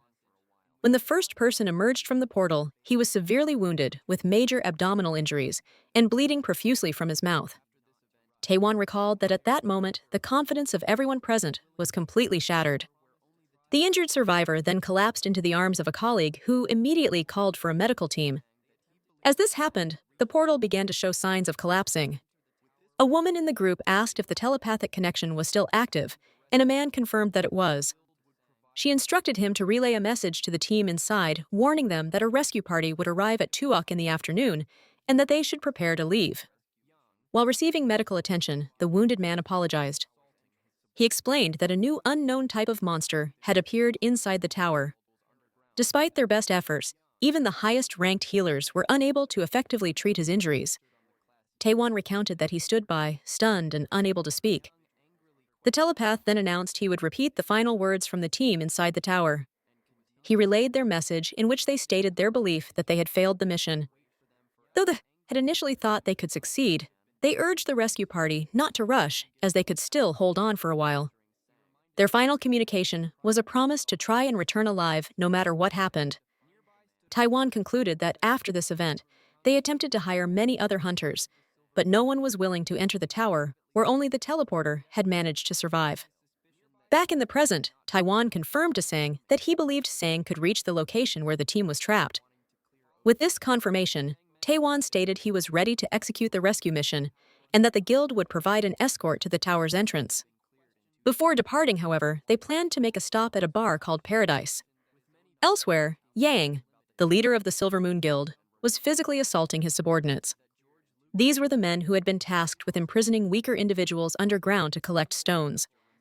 They tried to explain that a strange hunter who was not registered on the Class D list had interfered with their operation. Yang angrily questioned how they could have been defeated by a Class E hunter and continued to beat them. He reminded them that the Hyong Guild would not wait for them forever and ordered them to find the man and bring him to him. The Silver Moon Guild was now tasked with capturing Sang. Their leader, Yong, privately thought that his subordinates would likely fail. Nearby stood another man who was identified as Kong Shinyan, the vice leader of the Silver Moon Guild. The following day, Sang spoke with Jetmo, expressing his suspicion that Taiwan had not been entirely forthcoming. He specifically questioned their true motives for wanting to clear Odin's tower. Sang mentioned that his own knowledge of the tower was limited, but he knew from the jumper, George Lucas, that it had already been cleared in 2012. He recalled the public's reaction at the time, with many people asking Lucas about the tower's contents and rewards. Sang recounted that George Lucas had declared Odin's tower to be empty, with only a single monster remaining inside. Lucas had stated there were no treasures or items to be found, and had advised other hunters not to risk their lives for a useless endeavor.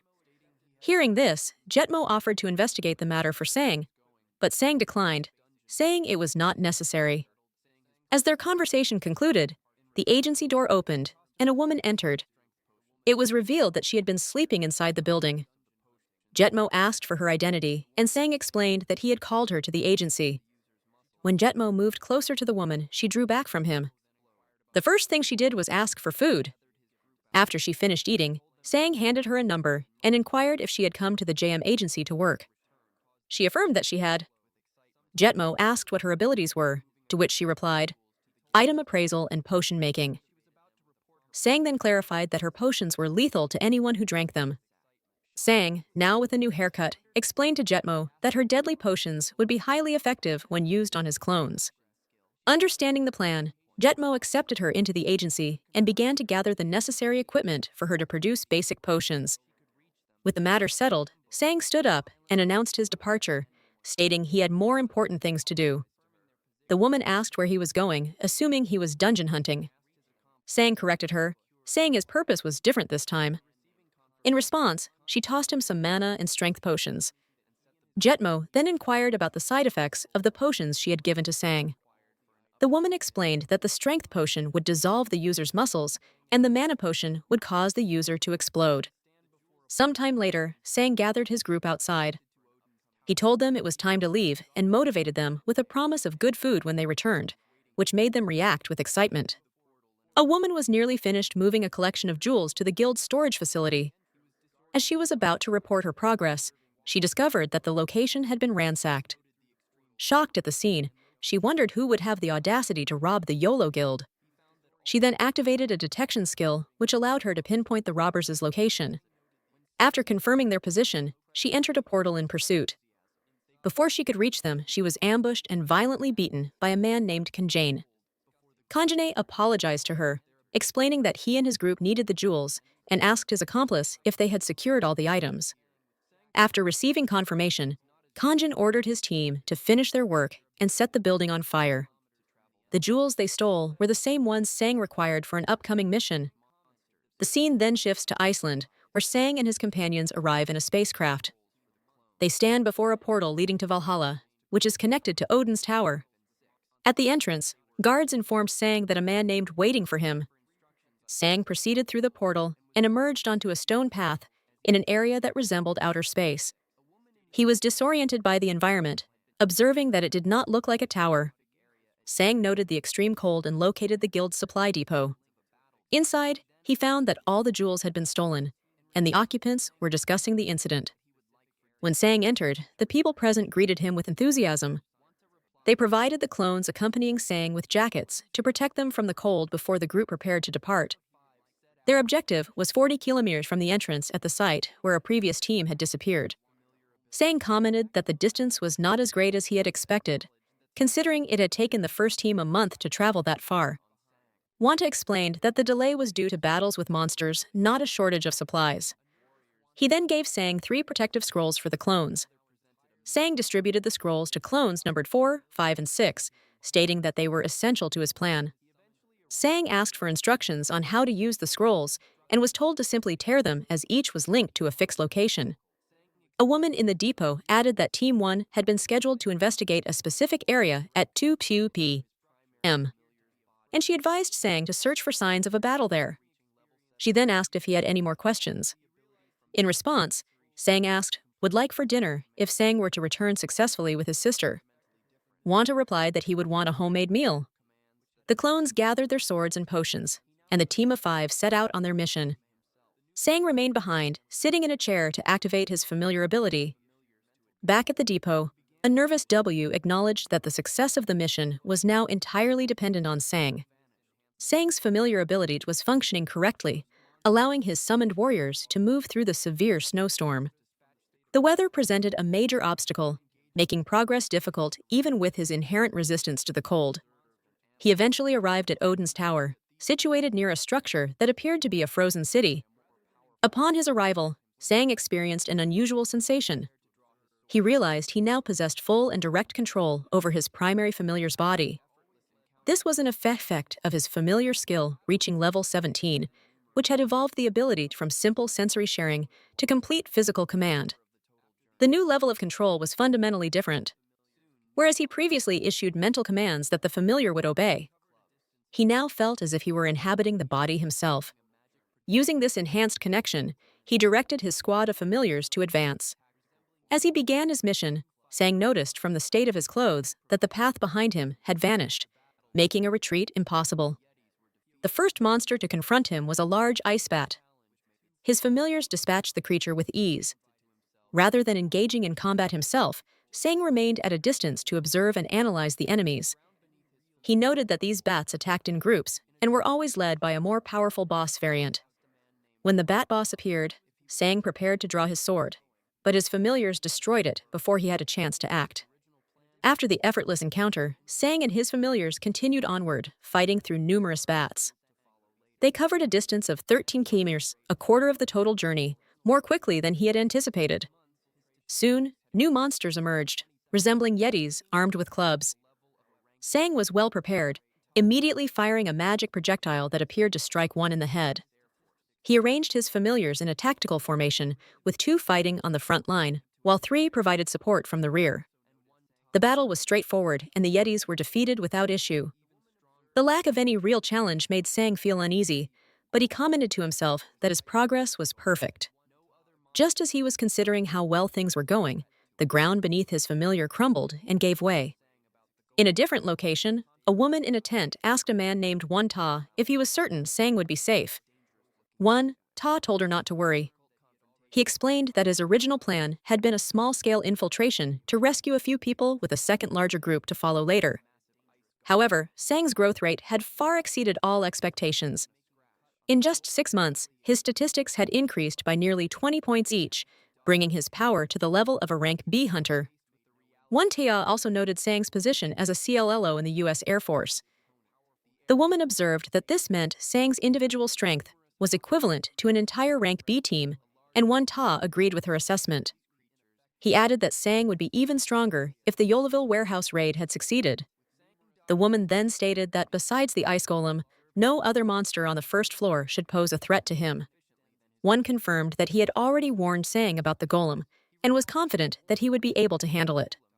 Meanwhile, Sang had landed inside a dangerous-looking area.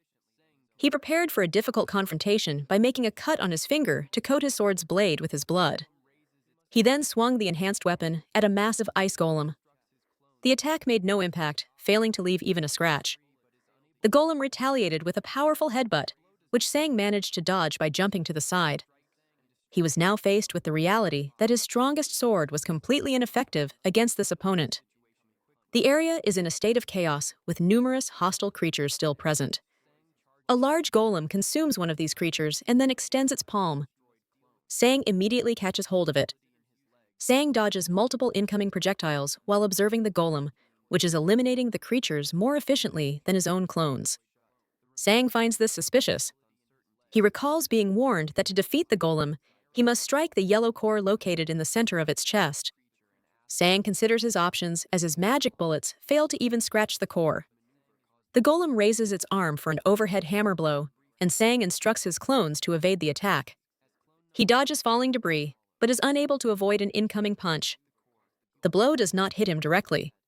Instead, it strikes and destroys his clone number 5. Seeing this, Sang realizes he must deal with the situation quickly, and considers using a teleport scroll. Formulating a plan, Sang charges toward the golem, which is now dragging the remains of the destroyed clone. Sang activates an ability in his legs as the golem attempts to bite him, narrowly avoiding being eaten. He lunges forward just as the creature's mouth snaps shut. The remaining clones look on with uncertainty, but Sang is revealed to be safe outside the golem. Lying on the ground, he looks at the angered creature and asks it if it tasted what it just swallowed. It becomes clear that Sang's maneuver caused the golem to ingest the teleport scroll. A brief flashback clarifies Sang's strategy. As clone number 5 was being struck, Sang decided that if he could not break the core, he would teleport it away instead. The scroll activated inside the golem, creating a portal that affected only its living component. The core vanished and the golem was neutralized. With the golem defeated, Sang receives a significant increase to his strength, vitality, dexterity, and mana. His clone skill also levels up. He reflects that this particular skill had been stagnant for a long time compared to his others. He then decides against summoning a new clone. Meanwhile, the scene shifts to a man named George Lucas, who is taking a bath. A digital assistant presents him with a list of individuals who requested to see him that month. He becomes visibly distressed when he reviews the list. He asks his assistant if any of the requests came from South Korean guilds, and the assistant confirms there are none. George Lucas remarks that this is absurd and that things have changed.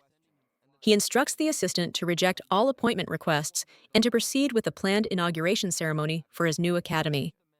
The scene changes again, focusing on a character named Baldy. He is approached by the man whom Sang had previously defeated. The man says that he has finally found Baldy after their last encounter. He asks Baldy how he managed to escape from a group he calls the Silver Moon Bastards.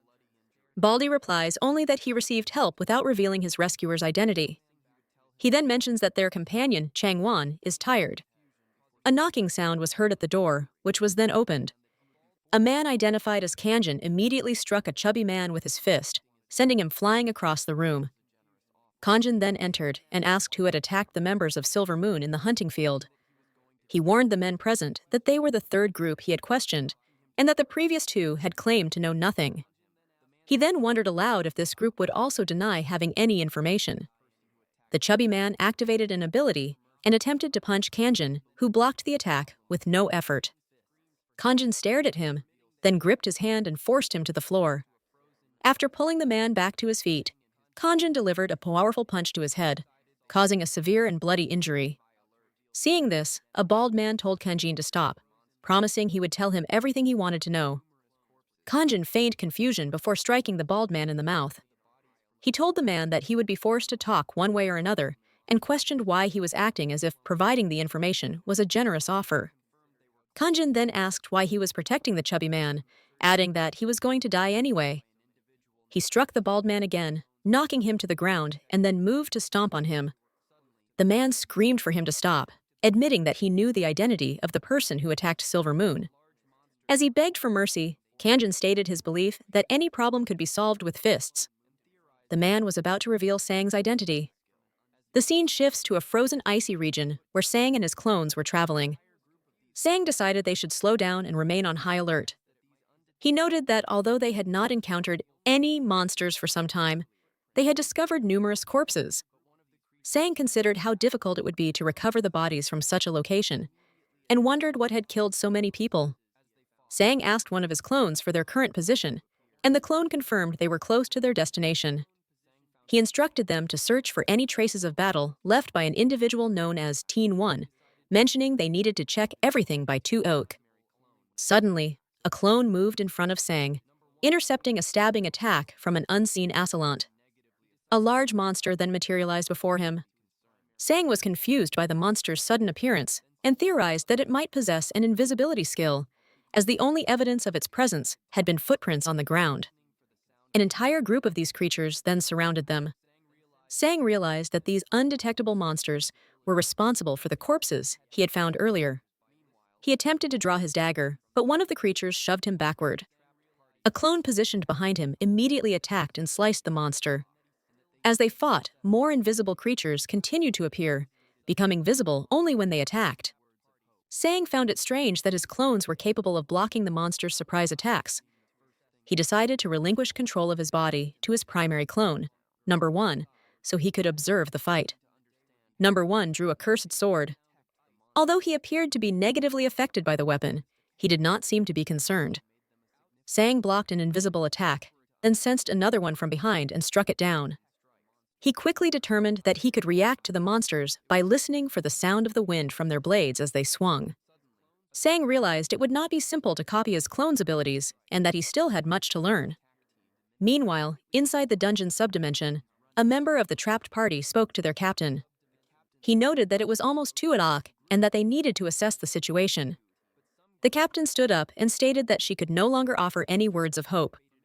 She was certain the day would be the same as before, with the sound of ice being the first thing they would hear. However, the captain then heard a different sound. Outside, Sang was attempting to understand how his clones were able to detect the monsters. The creatures did not have high statistics, but their invisibility made them a significant threat. His clones were accumulating numerous injuries from cuts and strikes, and their numbers did not appear to be diminishing. It was impossible to estimate how many enemies remained. Suddenly, a subdimension portal appeared. Sang recognized it as the location of the attack team and immediately sent all of his clones running in that direction. From inside the portal, the captain saw a person approaching. The group's initial reaction was subdued, but some grew impressed as the figures drew closer. The captain activated a vision skill and saw that Sang was leading the entire swarm of monsters directly toward them. As he approached, Sang shielded his eyes and announced that he had come to save them. He then asked them to save him in return. After a brief hesitation, the captain ordered her squad into action. She instructed them to help the young man, and they deployed shields and magic. A defensive dome formed as one member began an incantation, activating a magic arrow skill. Multiple powers struck the pursuing monsters as Sang continued to run. The first clone managed to get inside the dome just in time, and the rescue party collapsed to the ground. The captain then closed the entrance with her shield. The captain thanked Sang, who identified himself as being from Rescue Team 1. The party members did not seem particularly impressed. After a moment, and woman asked if he was from the Cain's Guild, Sang replied that he was, explaining that he came at the request of Guildmaster Ilta. The man expressed his relief that their guild had not abandoned them. The captain then asked about the condition of Xiang Ta, the team member who had escaped. Sang confirmed that Xiang Ta was alive, but had not yet regained consciousness. Sang noted her concern for her team, but interrupted to state that they needed to leave, reminding them that Ilta was waiting for their return. The woman informs Sang that they can leave as she has brought teleportation scrolls. Sang notices that one scroll is missing from the original 10, and asks about its whereabouts. The woman hesitates before requesting another favor from him. Sang asks what she wants, and she explains that one of their comrades died during the mission. She recounts that their group was ambushed. Their healer was killed first, followed by an older team member. The woman expresses her desire to retrieve the body of their fallen comrade, so she is not left behind. She explains that during the chaos of the ambush, they opened a portal to escape. However, an invisible monster slipped through and killed the person managing the teleportation, forcing the survivors to flee immediately. Sang understands her request and asks for the body's location. The woman opens a spatial dimension to show him the area. Sang assesses that the location is not extremely far, but retrieving the body will require dealing with monsters. Since he can use his clones for the task, he agrees to help, but establishes 2 conditions. First, he will abort the mission and withdraw everyone if he senses any risk of failure. The group agrees to this term. Second, he insists on handling the retrieval by himself. The others protest, questioning his decision to go alone. Sang clarifies that he will be using his clones, not his actual body, which surprises the woman. Meanwhile, a man named Kenjin Ho is assaulting another man, Jun Mo. Kenjin Ho is aware of Sang's connection to Jun Mo's agency. He breaks Jun Mo's arm during the interrogation. Jun Mo was being tortured for refusing to reveal Sang's name, but Kenjin Ho finds a document containing the information. The paper identifies Sang as Jang Song-woo, a hunter from the GM agency.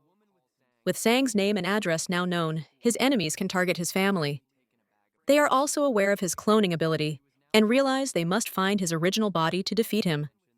Kenjin Ho immediately sends his men to the address on the document. Unbeknownst to them, a woman is secretly observing the entire situation. She recognizes the attackers as members of the Silver Moon organization. The injured Jun Mo asks Kenjin Ho why they are pursuing Sang. Kenjin Ho explains that Sang defeated their crystal gathering team. When Jun Mo feigns ignorance about the crystals, Kenjin Ho calls him stubborn. He accuses Sang of stealing their crystals and fleeing, framing himself and his group as the victims. The current situation was complicated. The woman with Sang had stolen a highly valuable pool, whereas Sang had only taken a bag of crystals. Despite this, she was now involved in the immediate danger. In the subdimension, the woman commented that Sang's cloning ability was unlike any she had seen before. Sang assured her that his clones were not illusions. He explained that she did not need to worry about their lives, as he could simply resummon them if they were destroyed. He then outlined his plan. Clones number 4 and 6 would wait at the door with a teleport scroll as a precaution. Meanwhile, he and clones number 2 and 3 would enter to retrieve the body and return. The woman expressed skepticism. The old man offered to help, but Sang declined, stating that it was his responsibility to ensure their safe escape. The woman then questioned his strategy, pointing out the inherent danger of using monsters to guarantee safety. Sang insisted that this was the plan, and that its success depended on her trust. After a moment, she reluctantly agreed to follow his lead. Sang drew his cursed sword. For the past 6 months, he had been increasing his stats by consuming crystals, which had also granted him a new skill. This passive ability, called Monster Devour, gave him a 12% chance to absorb a portion of a monster's stats whenever he killed one. This was the primary method he used to increase his attributes, although he was not yet satisfied with his progress. Standing before the portal, Sang gave the command to open it. He observed that the portal was powerful enough to consume mana explosions. He then instructed clone number 4 to pass him a knife. After receiving it, Sang threw his sword and a container of demon venom through the portal. He issued a final instruction for everyone to evacuate immediately once the body was recovered. The woman then informed him that the monsters inside the dimension remained stationary, waiting for targets, which meant the ones he brought would also stay in their positions. With the plan set, Sang cracked his knuckles as the portal opened. He gave the signal to advance and dashed inside. He immediately located the body and began moving towards it. He soon noticed a footprint, alerting him to the presence of a nearby enemy. Outside, the remaining clones guarded the area and instructed the others to stay back. Some of the people offered to help, but the sister declined. She explained that their location was 40 kilometers from the main entrance, which meant Sang had to have a special method for traversing such a distance quickly. She affirmed that they needed to trust him. Inside, as Sang moved forward, a monster attacked him from the right. He blocked the strike instinctively, which seemed to surprise his attacker. This defensive maneuver demonstrated his growing ability to sense and react to attacks.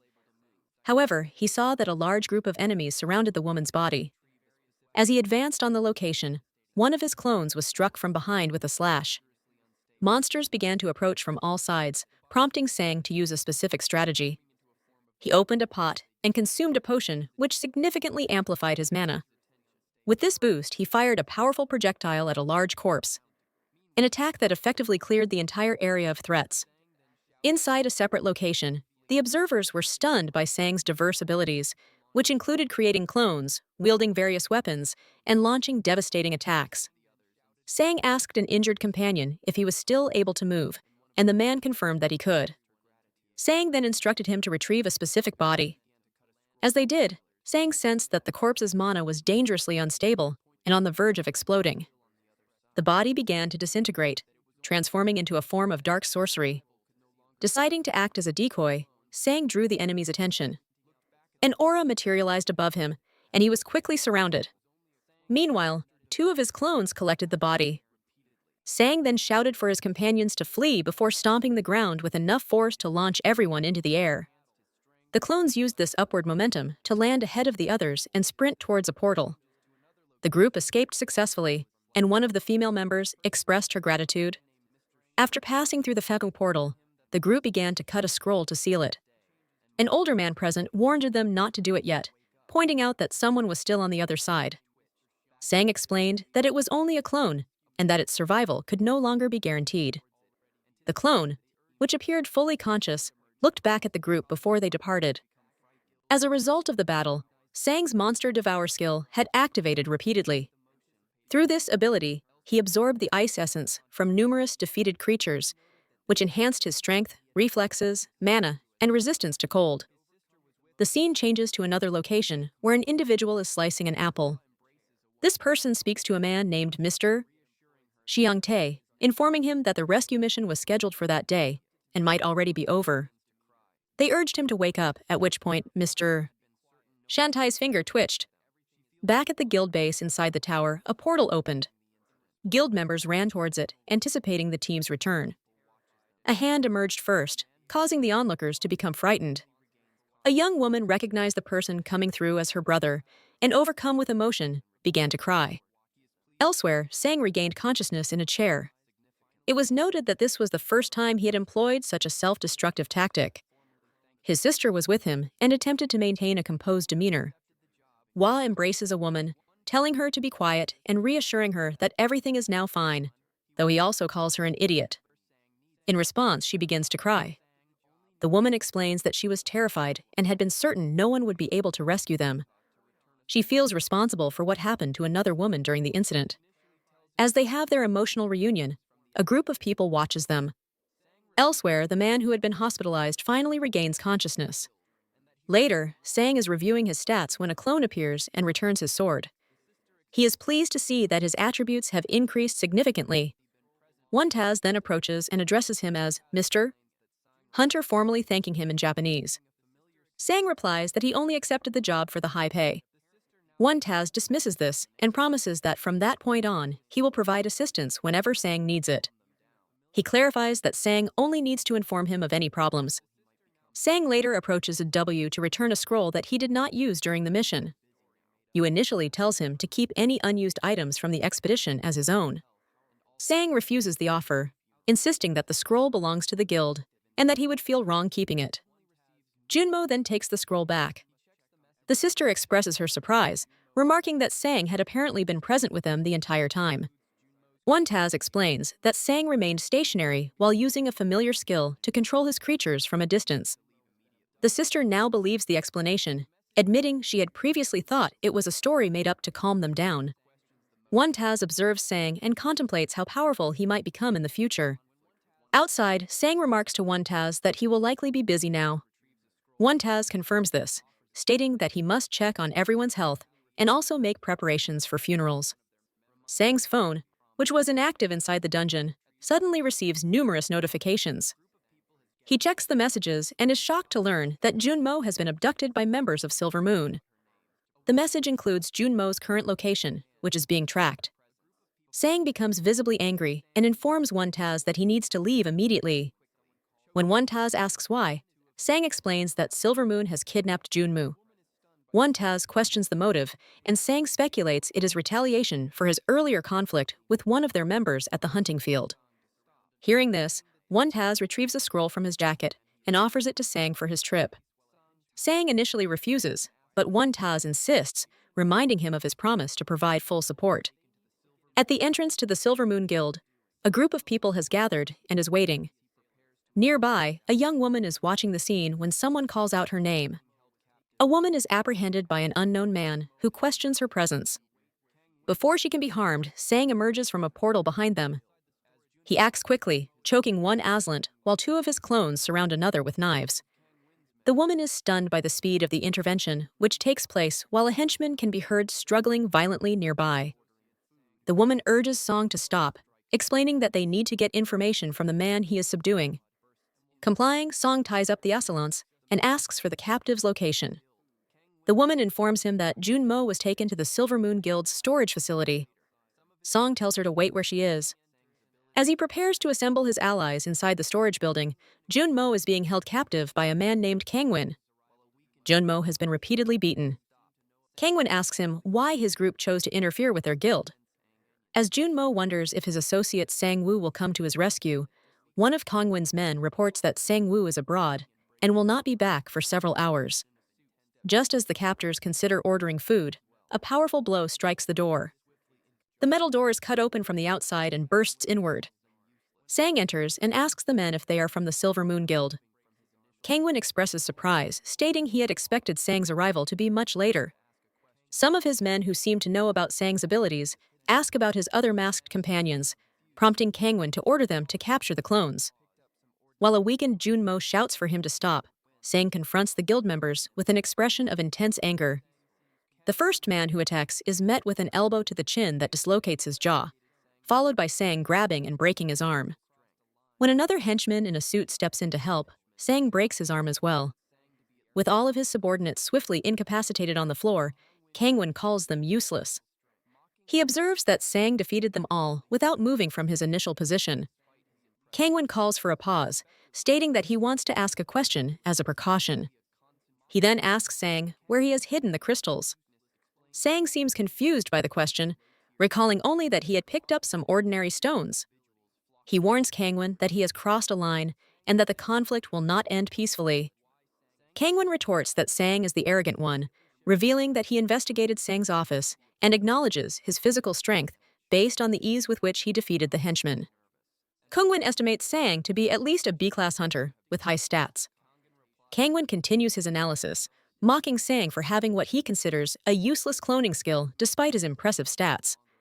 He speculates that Sang's only other ability must be a concentrated attack. Kangwon claims this weakness explains why Sang associated with a low-tier agency, remarking that inferior individuals flock together. In response to the insults, Sang simply offers a calm acknowledgement. Sang's clones arrive on the scene, immediately shifting the balance of the confrontation. The opposing group is now at a disadvantage. Kangwon's subordinates become visibly nervous, and one of them reports that the men stationed at the rear have been defeated. Kangwon replies that he was already aware of this, calling his subordinate an idiot. With his reinforcements, Sang is no longer outnumbered and holds a dagger. Kangwon decides to use an invisibility skill. One of his men expresses confidence, stating that Kangwon will surely win because only a user with a specific detection class could possibly counter such a stealth ability. While invisible, Kangwon believes that conventional methods of sensing presence or auras are useless against his skill, which he thinks erases his existence completely. He moves to attack from behind, but he notices Sang's clones seem to be looking toward his position. Still, he is confident that Sang cannot detect him and that the fight will end shortly. Just as Kangwon closes in, Sang orders his clones to seize him. The clones immediately capture the surprised Kangwon, restraining him effectively. Sang then instructs some of his clones to transport the injured Junmo to a hospital. The scene transitions to a bar where Sang's college friends are having drinks. They are celebrating the beginning of their third year. One friend comments on the fact that it is still just the three of them, asking if none of them plan to find a girlfriend.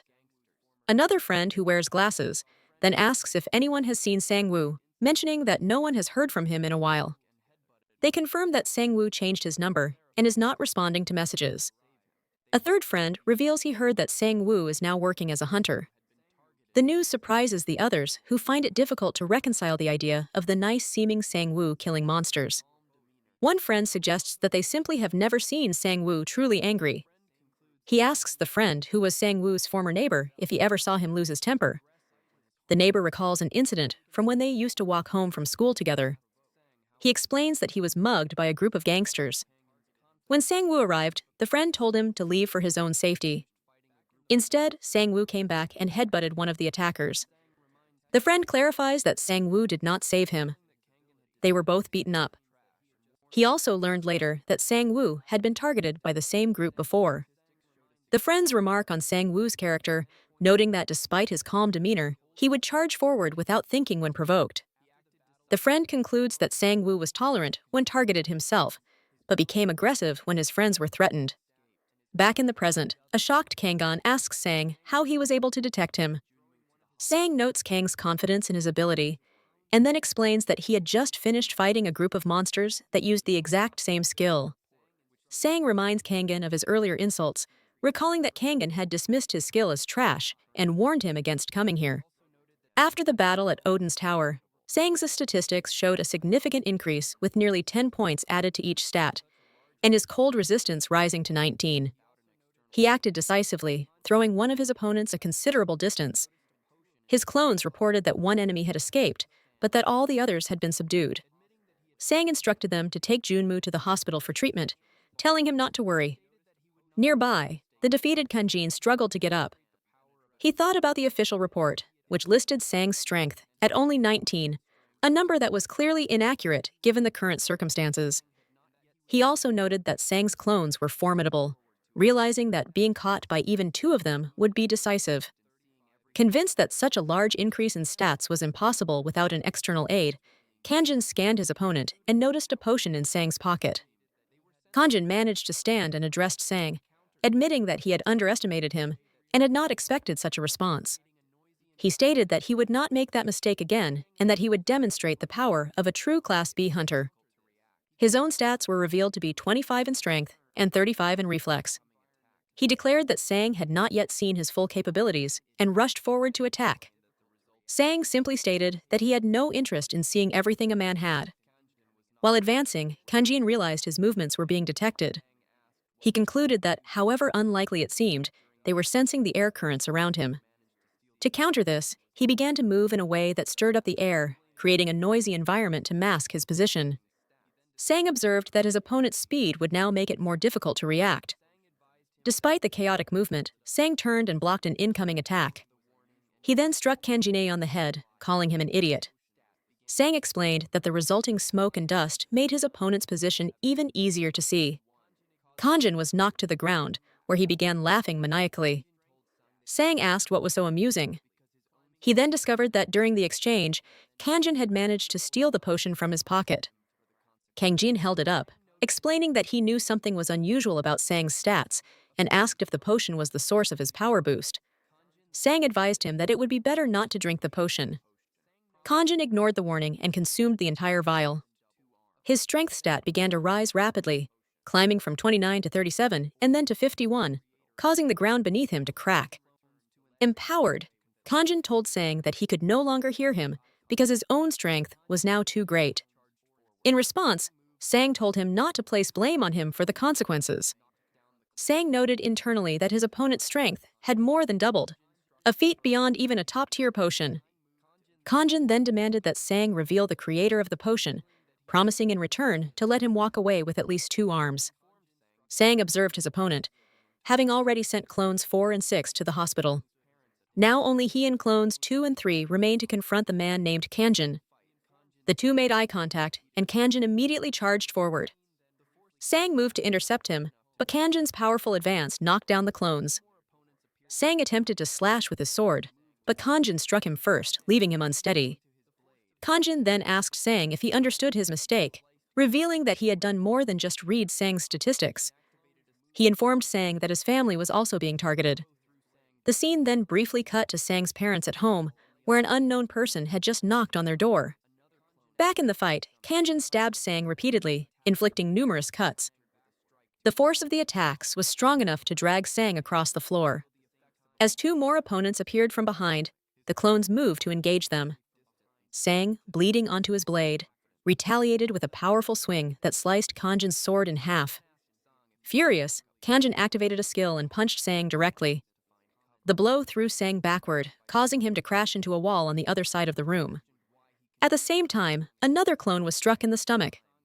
Kanjin dodged an attack from behind and countered with a strike to his attacker's jaw.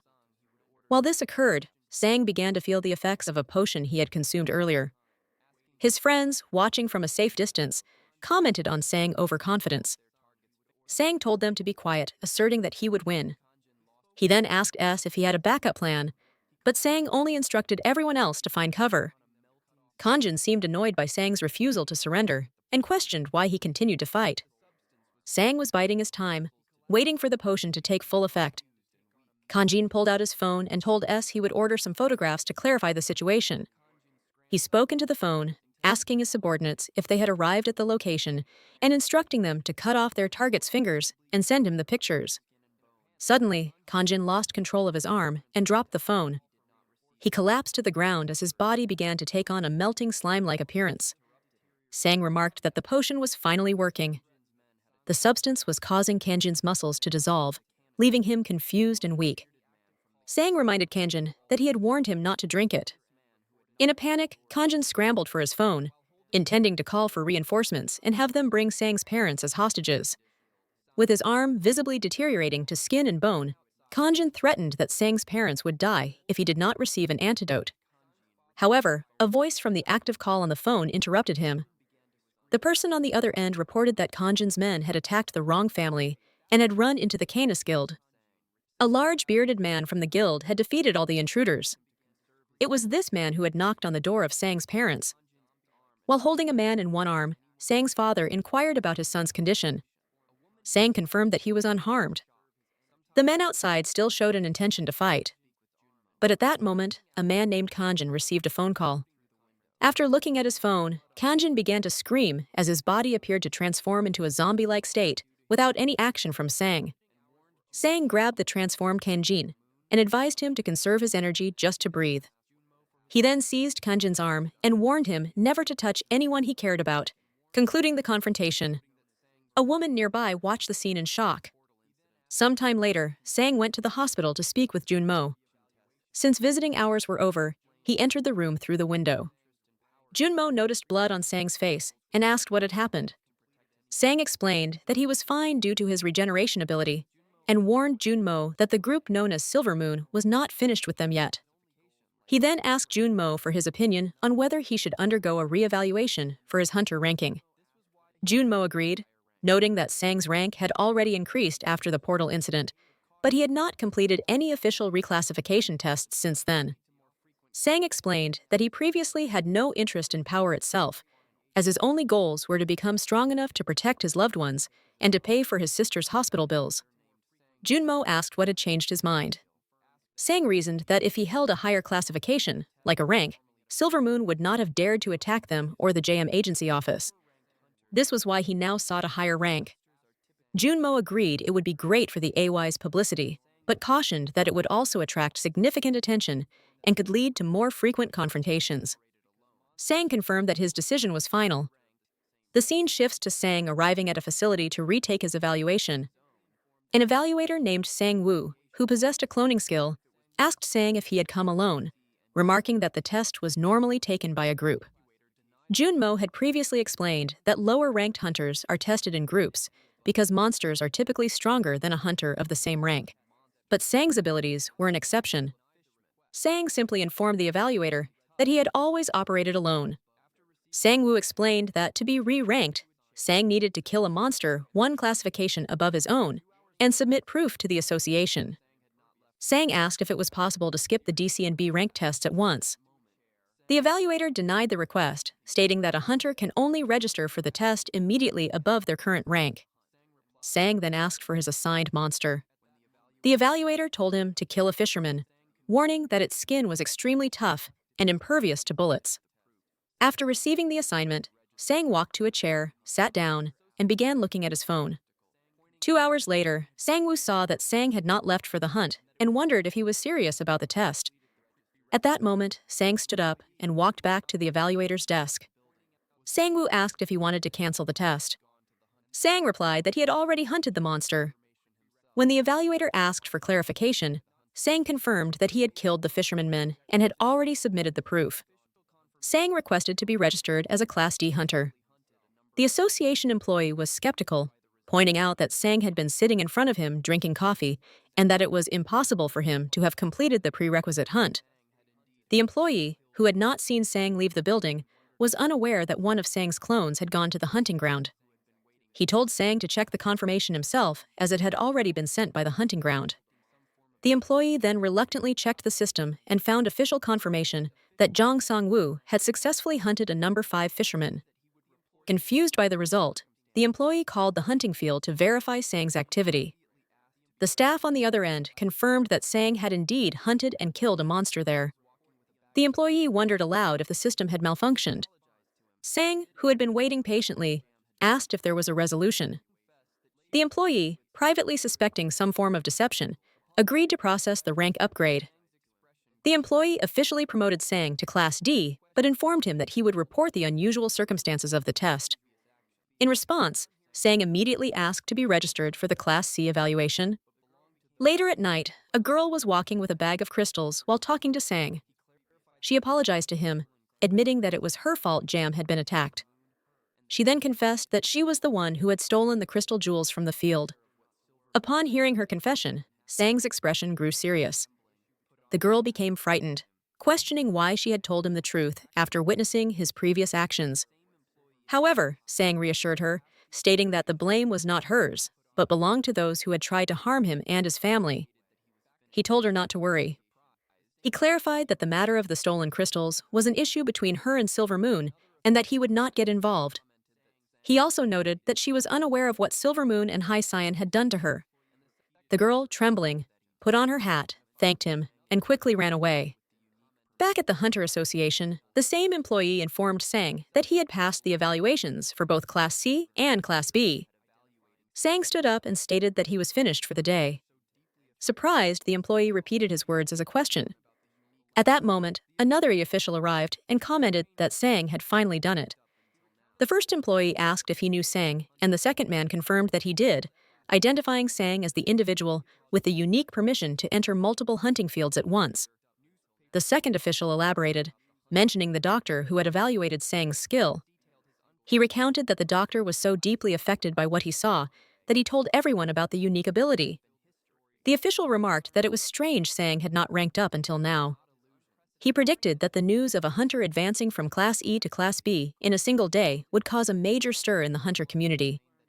A week later, newspapers were filled with stories about the hunter nicknamed Clonudo. The reports detailed his unprecedented promotion from Class E to Class B in one day, calling it the fastest rank-up in history. The public learned that his clones were real entities, not illusions. During this time, Sang received a payment of $5 billion. Sang was shocked by the sum of money.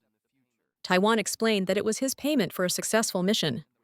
Sang protested that the amount was too much. Taiwan clarified that while he had initially framed the request as a favor, it was a formal job. He insisted Sang accept the payment, arguing that no one else would have taken the mission and the problem would have remained unresolved without him. Taiwan concluded by inviting Sang to visit the guild in the future. Sang collapsed to the ground, overwhelmed with relief. He realized his financial concerns were resolved and that he now possessed enough money to care for his sister. He decided he would use the funds to hire the S-rank healer, known as Bless. Sang imagined his first meeting with the healer, picturing himself grabbing the man's legs and begging with such intensity that the healer would be compelled to accept the job. Meanwhile, the leader of the Silver Moon Guild was angered by Kang and Ho's defeat. He questioned the strategy of seizing all of the YOLO Guild's assets as it left them with no one to process their crystals. The leader resolved to destroy the incriminating documents to conceal their activities. At that moment, a woman named Yang Ju-chol appeared. She commented on the leader's strength and accused a person named Shikari of stealing a stash of items. The Silver Moon leader suggested there had been a misunderstanding and proposed a conversation, but he simultaneously attacked her with a punch. She parried the blow with her claws. At the Canis Guild office, Junmo with Taewon and other members. He thanked Taewon for sending agents to protect Sang's family. Taewon correctly deduced that Silver Moon was the attacking party. Junmo confirmed this and stated that he did not consider the conflict to be over, especially with the involvement of Kang In-ho. Taewon acknowledged Kang Ho as the vice leader of Silver Moon and recalled that Sang had left him in a permanently incapacitated state. It was then revealed that Junmo had previously managed Kang and Ho when he worked at the Hong Guild. The connection between the Hyang and Silver Moon guilds was already well known. Yang Ju-kaol then arrived at the Canis Guild office. She reported that the members of Silver Moon, whom she called bastards, were manufacturing crystals and jewels to supply the Hong Guild. She handed over files to Junmo as proof. She greeted Junmo, stating she had heard a lot about him and referred to him as a crazy man. In response, Juno mentioned he was aware she had recently visited Silver Moon. She confirmed she had been there briefly to retrieve some items. Taewon asked for clarification about a term he heard. DRP Yang Ju-kaol explained it was a body-enhancing drug made from the jewels, and that the Hong Guild was heavily involved in its production, indicating the substance was extremely dangerous. The narration then provided historical context about the hunter profession. The occupation was legalized only after the end of a major catastrophe. Governmental systems were put in place to manage hunting fields with soldiers, tax hunting profits, and officially purchase monster byproducts. While this framework made the job seem stable, not all hunters agreed with the new regulations. A group of hunters opposed mandatory identity registration and hunting restrictions. These individuals formed their own clandestine society, operating in secret and using illegal weapons to protect their income. It is revealed that Yang Ju-kaol is a member of this underground society. The scene shifts to her arriving at a bar with a large quantity of crystals. The bartenders were visibly shocked by the immense amount she had brought with her.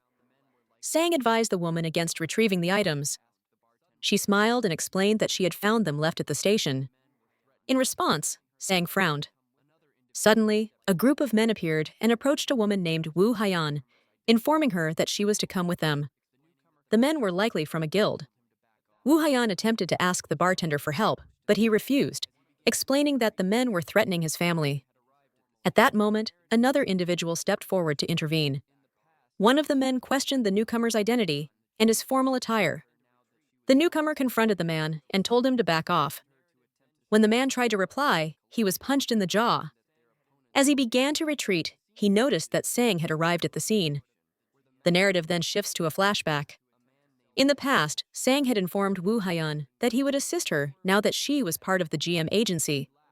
He instructed her to attempt to sell the crystals she had collected, predicting that their opponents would take the bait. The scene changes to an undisclosed location where the master of the Haeong Guild, a man named Shin, was being searched by guards. He was informed that he had 10 minutes. He laughed as a door was opened for him. Inside, he met a woman known as the Oracle. She acknowledged his presence, and Shin asked if his arrival was unexpected or if she was toying with him. She stated that she knew what he wanted, and her answer had not changed. She advised him to give up and be satisfied with his current life. Shin became angry, reminding her that she had once prophesied that all powerful people would one day bow to him. The Oracle explained that his fate had been drastically altered because of another individual's influence. Shin demanded to know who had interfered with his destiny, but she claimed to have no knowledge of their identity. The scene returns to Sang, who was questioning one of the captured men. Sang held up a phone and demanded the password, calling the man a fool. The captive refused to cooperate, stating that he would rather die. Sang assured the man he would not be killed, but instead handed over to another group of menacing-looking individuals who were also present. The captive began to sweat nervously. Meanwhile, Shinjin Wook, the leader of Haihong's Team 1, received a call. The caller reported that he had secured the crystals, and Shinjin Wook instructed him to take them to Factory 3. He then asked why the caller's voice sounded strange, but the man on the phone claimed everything was fine and that his team was heading to the factory now. Shinjin Wook concluded by reminding him to monitor the DP production. Sang had been listening to the entire phone conversation. He remarked that everything was going perfectly, and then demanded the captive reveal the Facto's location. The man protested that he would be killed if he told him. In response, Sang addressed the group of menacing men, announcing that the captive wanted to go with them. At this, the men drew their knives. After this threat, the captive provided the Facto's location. Sang then instructed Wu Haiyan to send the address to a person named Jun Mo. She thanked Sang for his assistance, but he showed little reaction. A woman approaches Sang and asks him to play a game. She mentions having seen news about the Clanudo and asks if this is the reason his companions all look the same. Sang confirms this, and the woman asks if he was paying attention and if he knows her name. He replies that he does, identifying her as the potion maker. The woman, Qin Wu Hien, playfully pretends to choke him before asking where his clones are. Sang explains that they are busy as he had left them to have a barbecue while he ran errands. Upon receiving the audio from Sang's conversation, Jun Mo recognizes the voice of Shinjin Wook, the individual behind their recent problems. This confirms for both of them that Shinjin Wook and his associates are involved. Qin Wu Hien explains that there are 5 crystal suppliers for the Haeong Guild. With Silver Moon taken down, Red Tail and other guilds, all at least rank B, still remain. Junmo questions why they do not target Haeong directly as selling crystals is illegal. She acknowledges the idea, but points out the difficulty as Haesong is led by the strongest hunter in Korea. Wen advises Junmo to be cautious and avoid walking alone. Junmo agrees and says he will also warn Sunwoo. Taewon remarks that Sunwoo likely does not need such a warning as it seems improbable that anyone could successfully kidnap him. Junmo then sends a message to Sang confirming that the material is a component for a drug called DP. He tells Qin Wu Hien to remain at the office until the situation is resolved. She asks if the office trashed by Silver Moon has already been repaired. Sang replies that she will be surprised when she sees the new office. Junmo arrives to show Qin Wu Hien the new extensively renovated office, which now includes new meeting rooms and a fully equipped laboratory specifically for her. Junmo also points out that there are rooms in the back where she can stay if needed. As she reacts to the offer, Junmo receives a phone call, and his expression changes drastically. The call was to inform him of an emergency at the hospital, requiring Sang's immediate presence. Meanwhile, in Silver Moon's storage room, a man stands over a pool of blood on the floor and calls for someone to come out. A slime-like entity emerges from the ground, followed by several masked figures. The man asks for the location of Yongju Chil, who he is told is being held in the basement of the YOLO Guild. The masked figure confirms that everything, including the crystals, was taken, and that their enemies seem to know the location of the factory. Likely due to Sang's investigation, the lead figure then hands vials to his subordinate, instructing him on who to use them on. He states that if his enemies want the drug, he will give it to them, even in its unperfected state. In the YOLO Guild basement, Yongju Chil is still tied up when the slime creature appears. The creature holds a syringe containing the drug and injects the substance into Yang's neck. Elsewhere, Hua and a female companion are walking, discussing their plan to extract information from Yang. She teases him, suggesting he is only accompanying her to prevent her from being kidnapped. Suddenly, she smells something burning and notices a large amount of smoke. Both of them begin to run toward the source. Amidst a fire, a transformed monster is discovered. Nearby, an injured civilian is found on the ground. When questioned, the man explains that a monster had appeared in the basement and that the Class B squad was unable to defeat it. This information suggests the creature is at least a rank A monster. A woman on the scene wonders how the monster appeared without a portal. She then recognizes a distinct scar on its face and identifies the creature as Yang Chil. In a separate location, Kanjin is in a hospital bed in a weakened state. A masked individual appears and prepares to inject him with a substance. A woman carrying a digital panel confronts the intruder, telling him he will not be allowed to do as he pleases. The masked man vanishes and reappears beside her, threatening to use the injection on her instead. Just then, Sang arrives and strikes the man with a shoulder tackle to the chest. Meanwhile, the battle against the monster Yang Chil rages on, causing explosions and destroying buildings. The fighters are perplexed because they knew Yang Chil as a strong rank B hunter, not a rank A monster. One of the women recalls a past conversation about a substance called DP, which was used for body enhancement. Seeing the transformed Yang Chil, she realizes the connection and deduces that their enemies are likely targeting the Silver Moon Guild. This means Kanjin is also in danger at the hospital. It is revealed that Siona, the woman with the digital panel, had contacted Juno, who in turn alerted Sang, enabling his timely intervention. During the fight, the monster roars. A female hunter summons a creature resembling a nine-tailed fox, which fires an energy projectile that pierces the monster's chest. The creature retaliates with a punch, but another fighter named W severs its arm before it can land the blow. The monster attacks again, revealing a cybernetic arm, and uses a powerful move to knock both hunters back. They recognize the technique as one of Yang Chil's signature attacks, confirming his identity. Suddenly, an older man wielding a flaming sword appears and strikes the monster. He is identified as Gon, the leader of the Soul Guild. He approaches the two fighters and demands that W explain the monster's origin. Back at the hospital, Sang tells the masked man that only doctors are permitted to use needles. He then attacks, but the man blocks the blow. The masked man asks Sang how he knew he was there. Sang's female companion attempts to attack with fire, but the intruder nullifies her power with a simple hand gesture. Sang then attacks from above with a powerful kick that sends the man flying and breaks his arm. Afterward, Sang and his companion stand facing their opponent. A girl thanks Sang for his quick arrival. The masked man, observing Sang's power and the appearance of his clones, remarks that he now understands how Kanjin was defeated. The clones, larger in stature than before, glare at the masked man. He acknowledges that Sang is trying to provoke him into a fight, but states that he is not foolish enough to engage all of them. As he disappears, he promises to see Sang again, adding that a person named Vegas is moving towards Sang's sister, who is in the mana absorption intensive unit. The threat against his sister causes Sang to react angrily. Following this confrontation, the recent monster outbreak in the city is officially resolved by the leaders of 3 guilds, Soul, YOLO, and Konis. A man named Gun tried to inform the public that someone named Haisong was responsible, but his claims were dismissed. The official story became that a simple containment breach had occurred, absolving Haisong of any involvement. Another individual also attempted to reveal the truth, but their efforts were futile. Investigators later located the crystal's original position, but the site was deserted upon their arrival. The EDP production facility was also found completely empty. For a time, humanoid monsters were reported appearing throughout the city, but they were consistently defeated. Eventually, the sighting stopped, and the public forgot about the incidents, leaving the matter as an unsolved mystery. Sometime later, Song speaks with Junmo, stating that they need a bodyguard. He explains that he has been considering this since the Silver Moon incident, deciding that safety must be prioritized over hunting efficiency. Junmo assumes Sang plans to use his clones for this task. Sang confirms this is the only viable option as he lacks the funds to hire a hunter powerful enough for the job.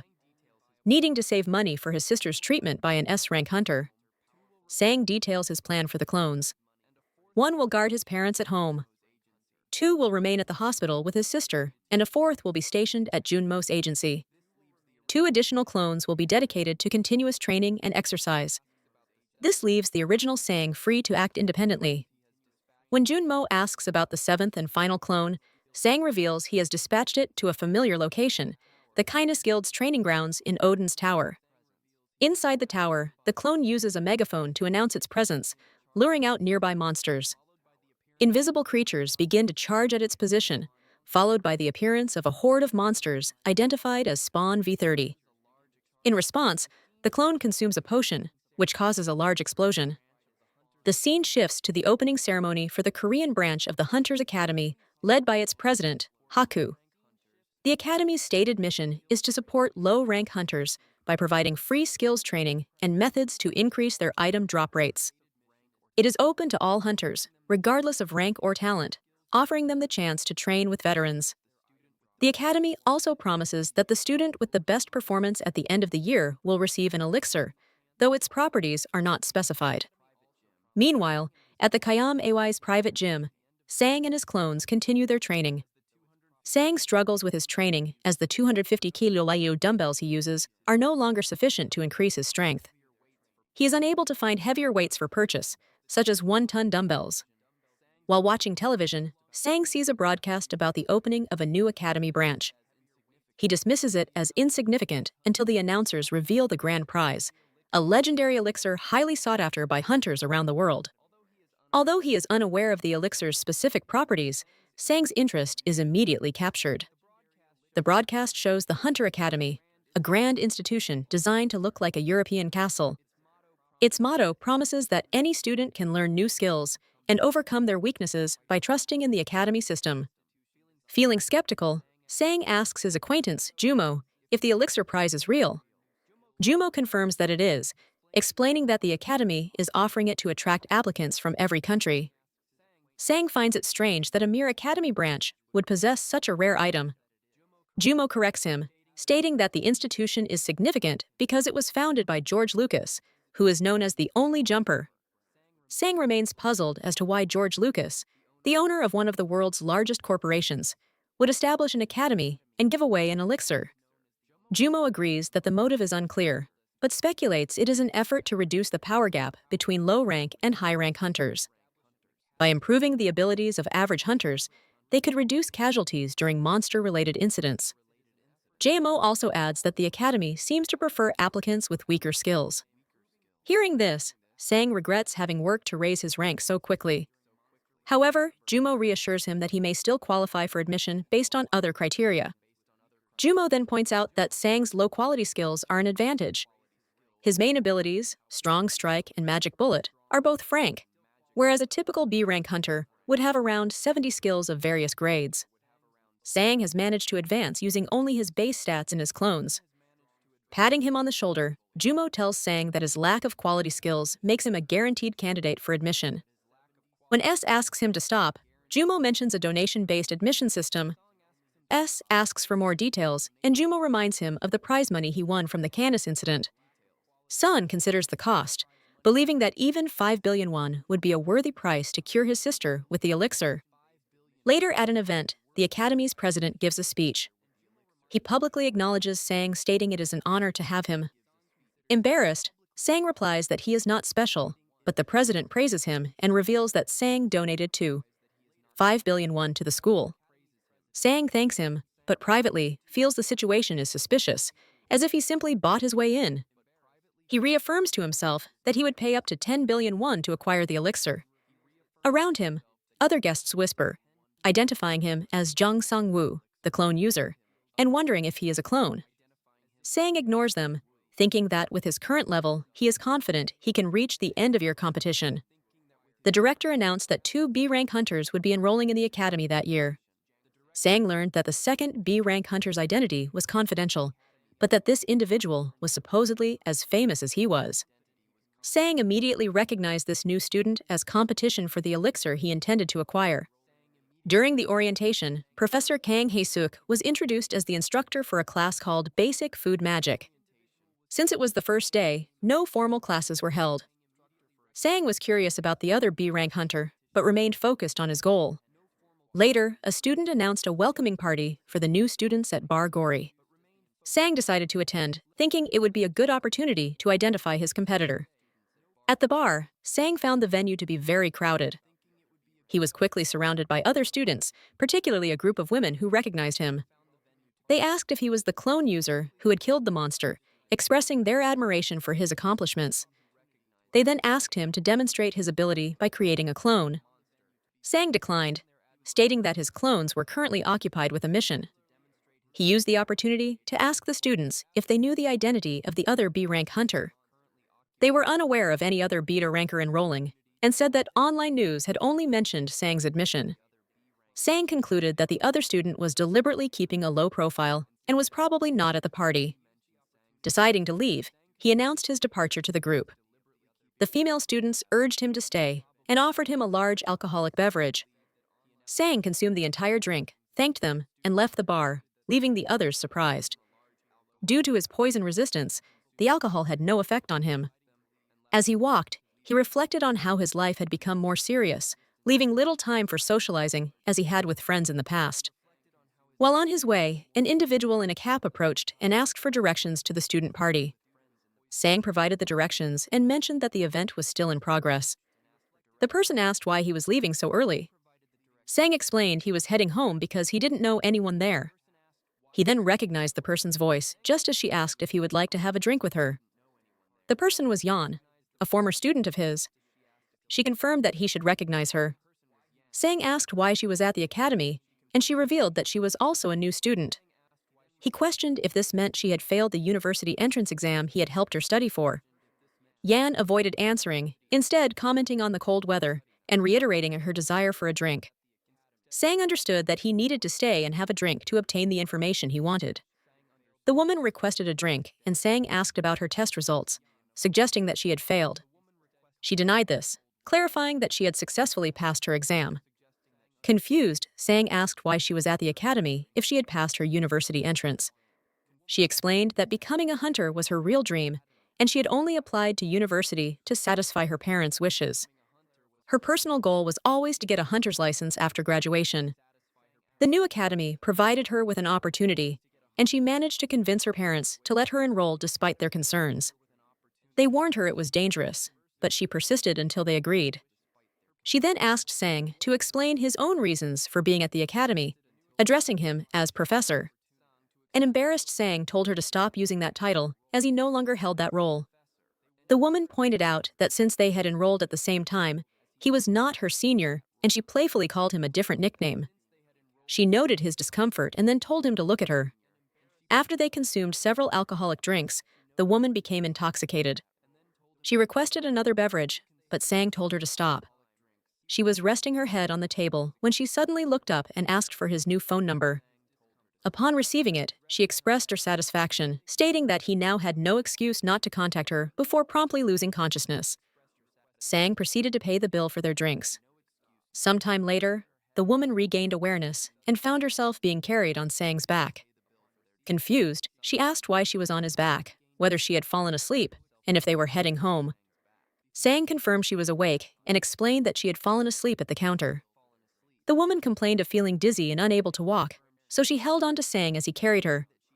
While on his back, she asked why he had not contacted them over the past few months, adding that he could have found a way even with a different phone number.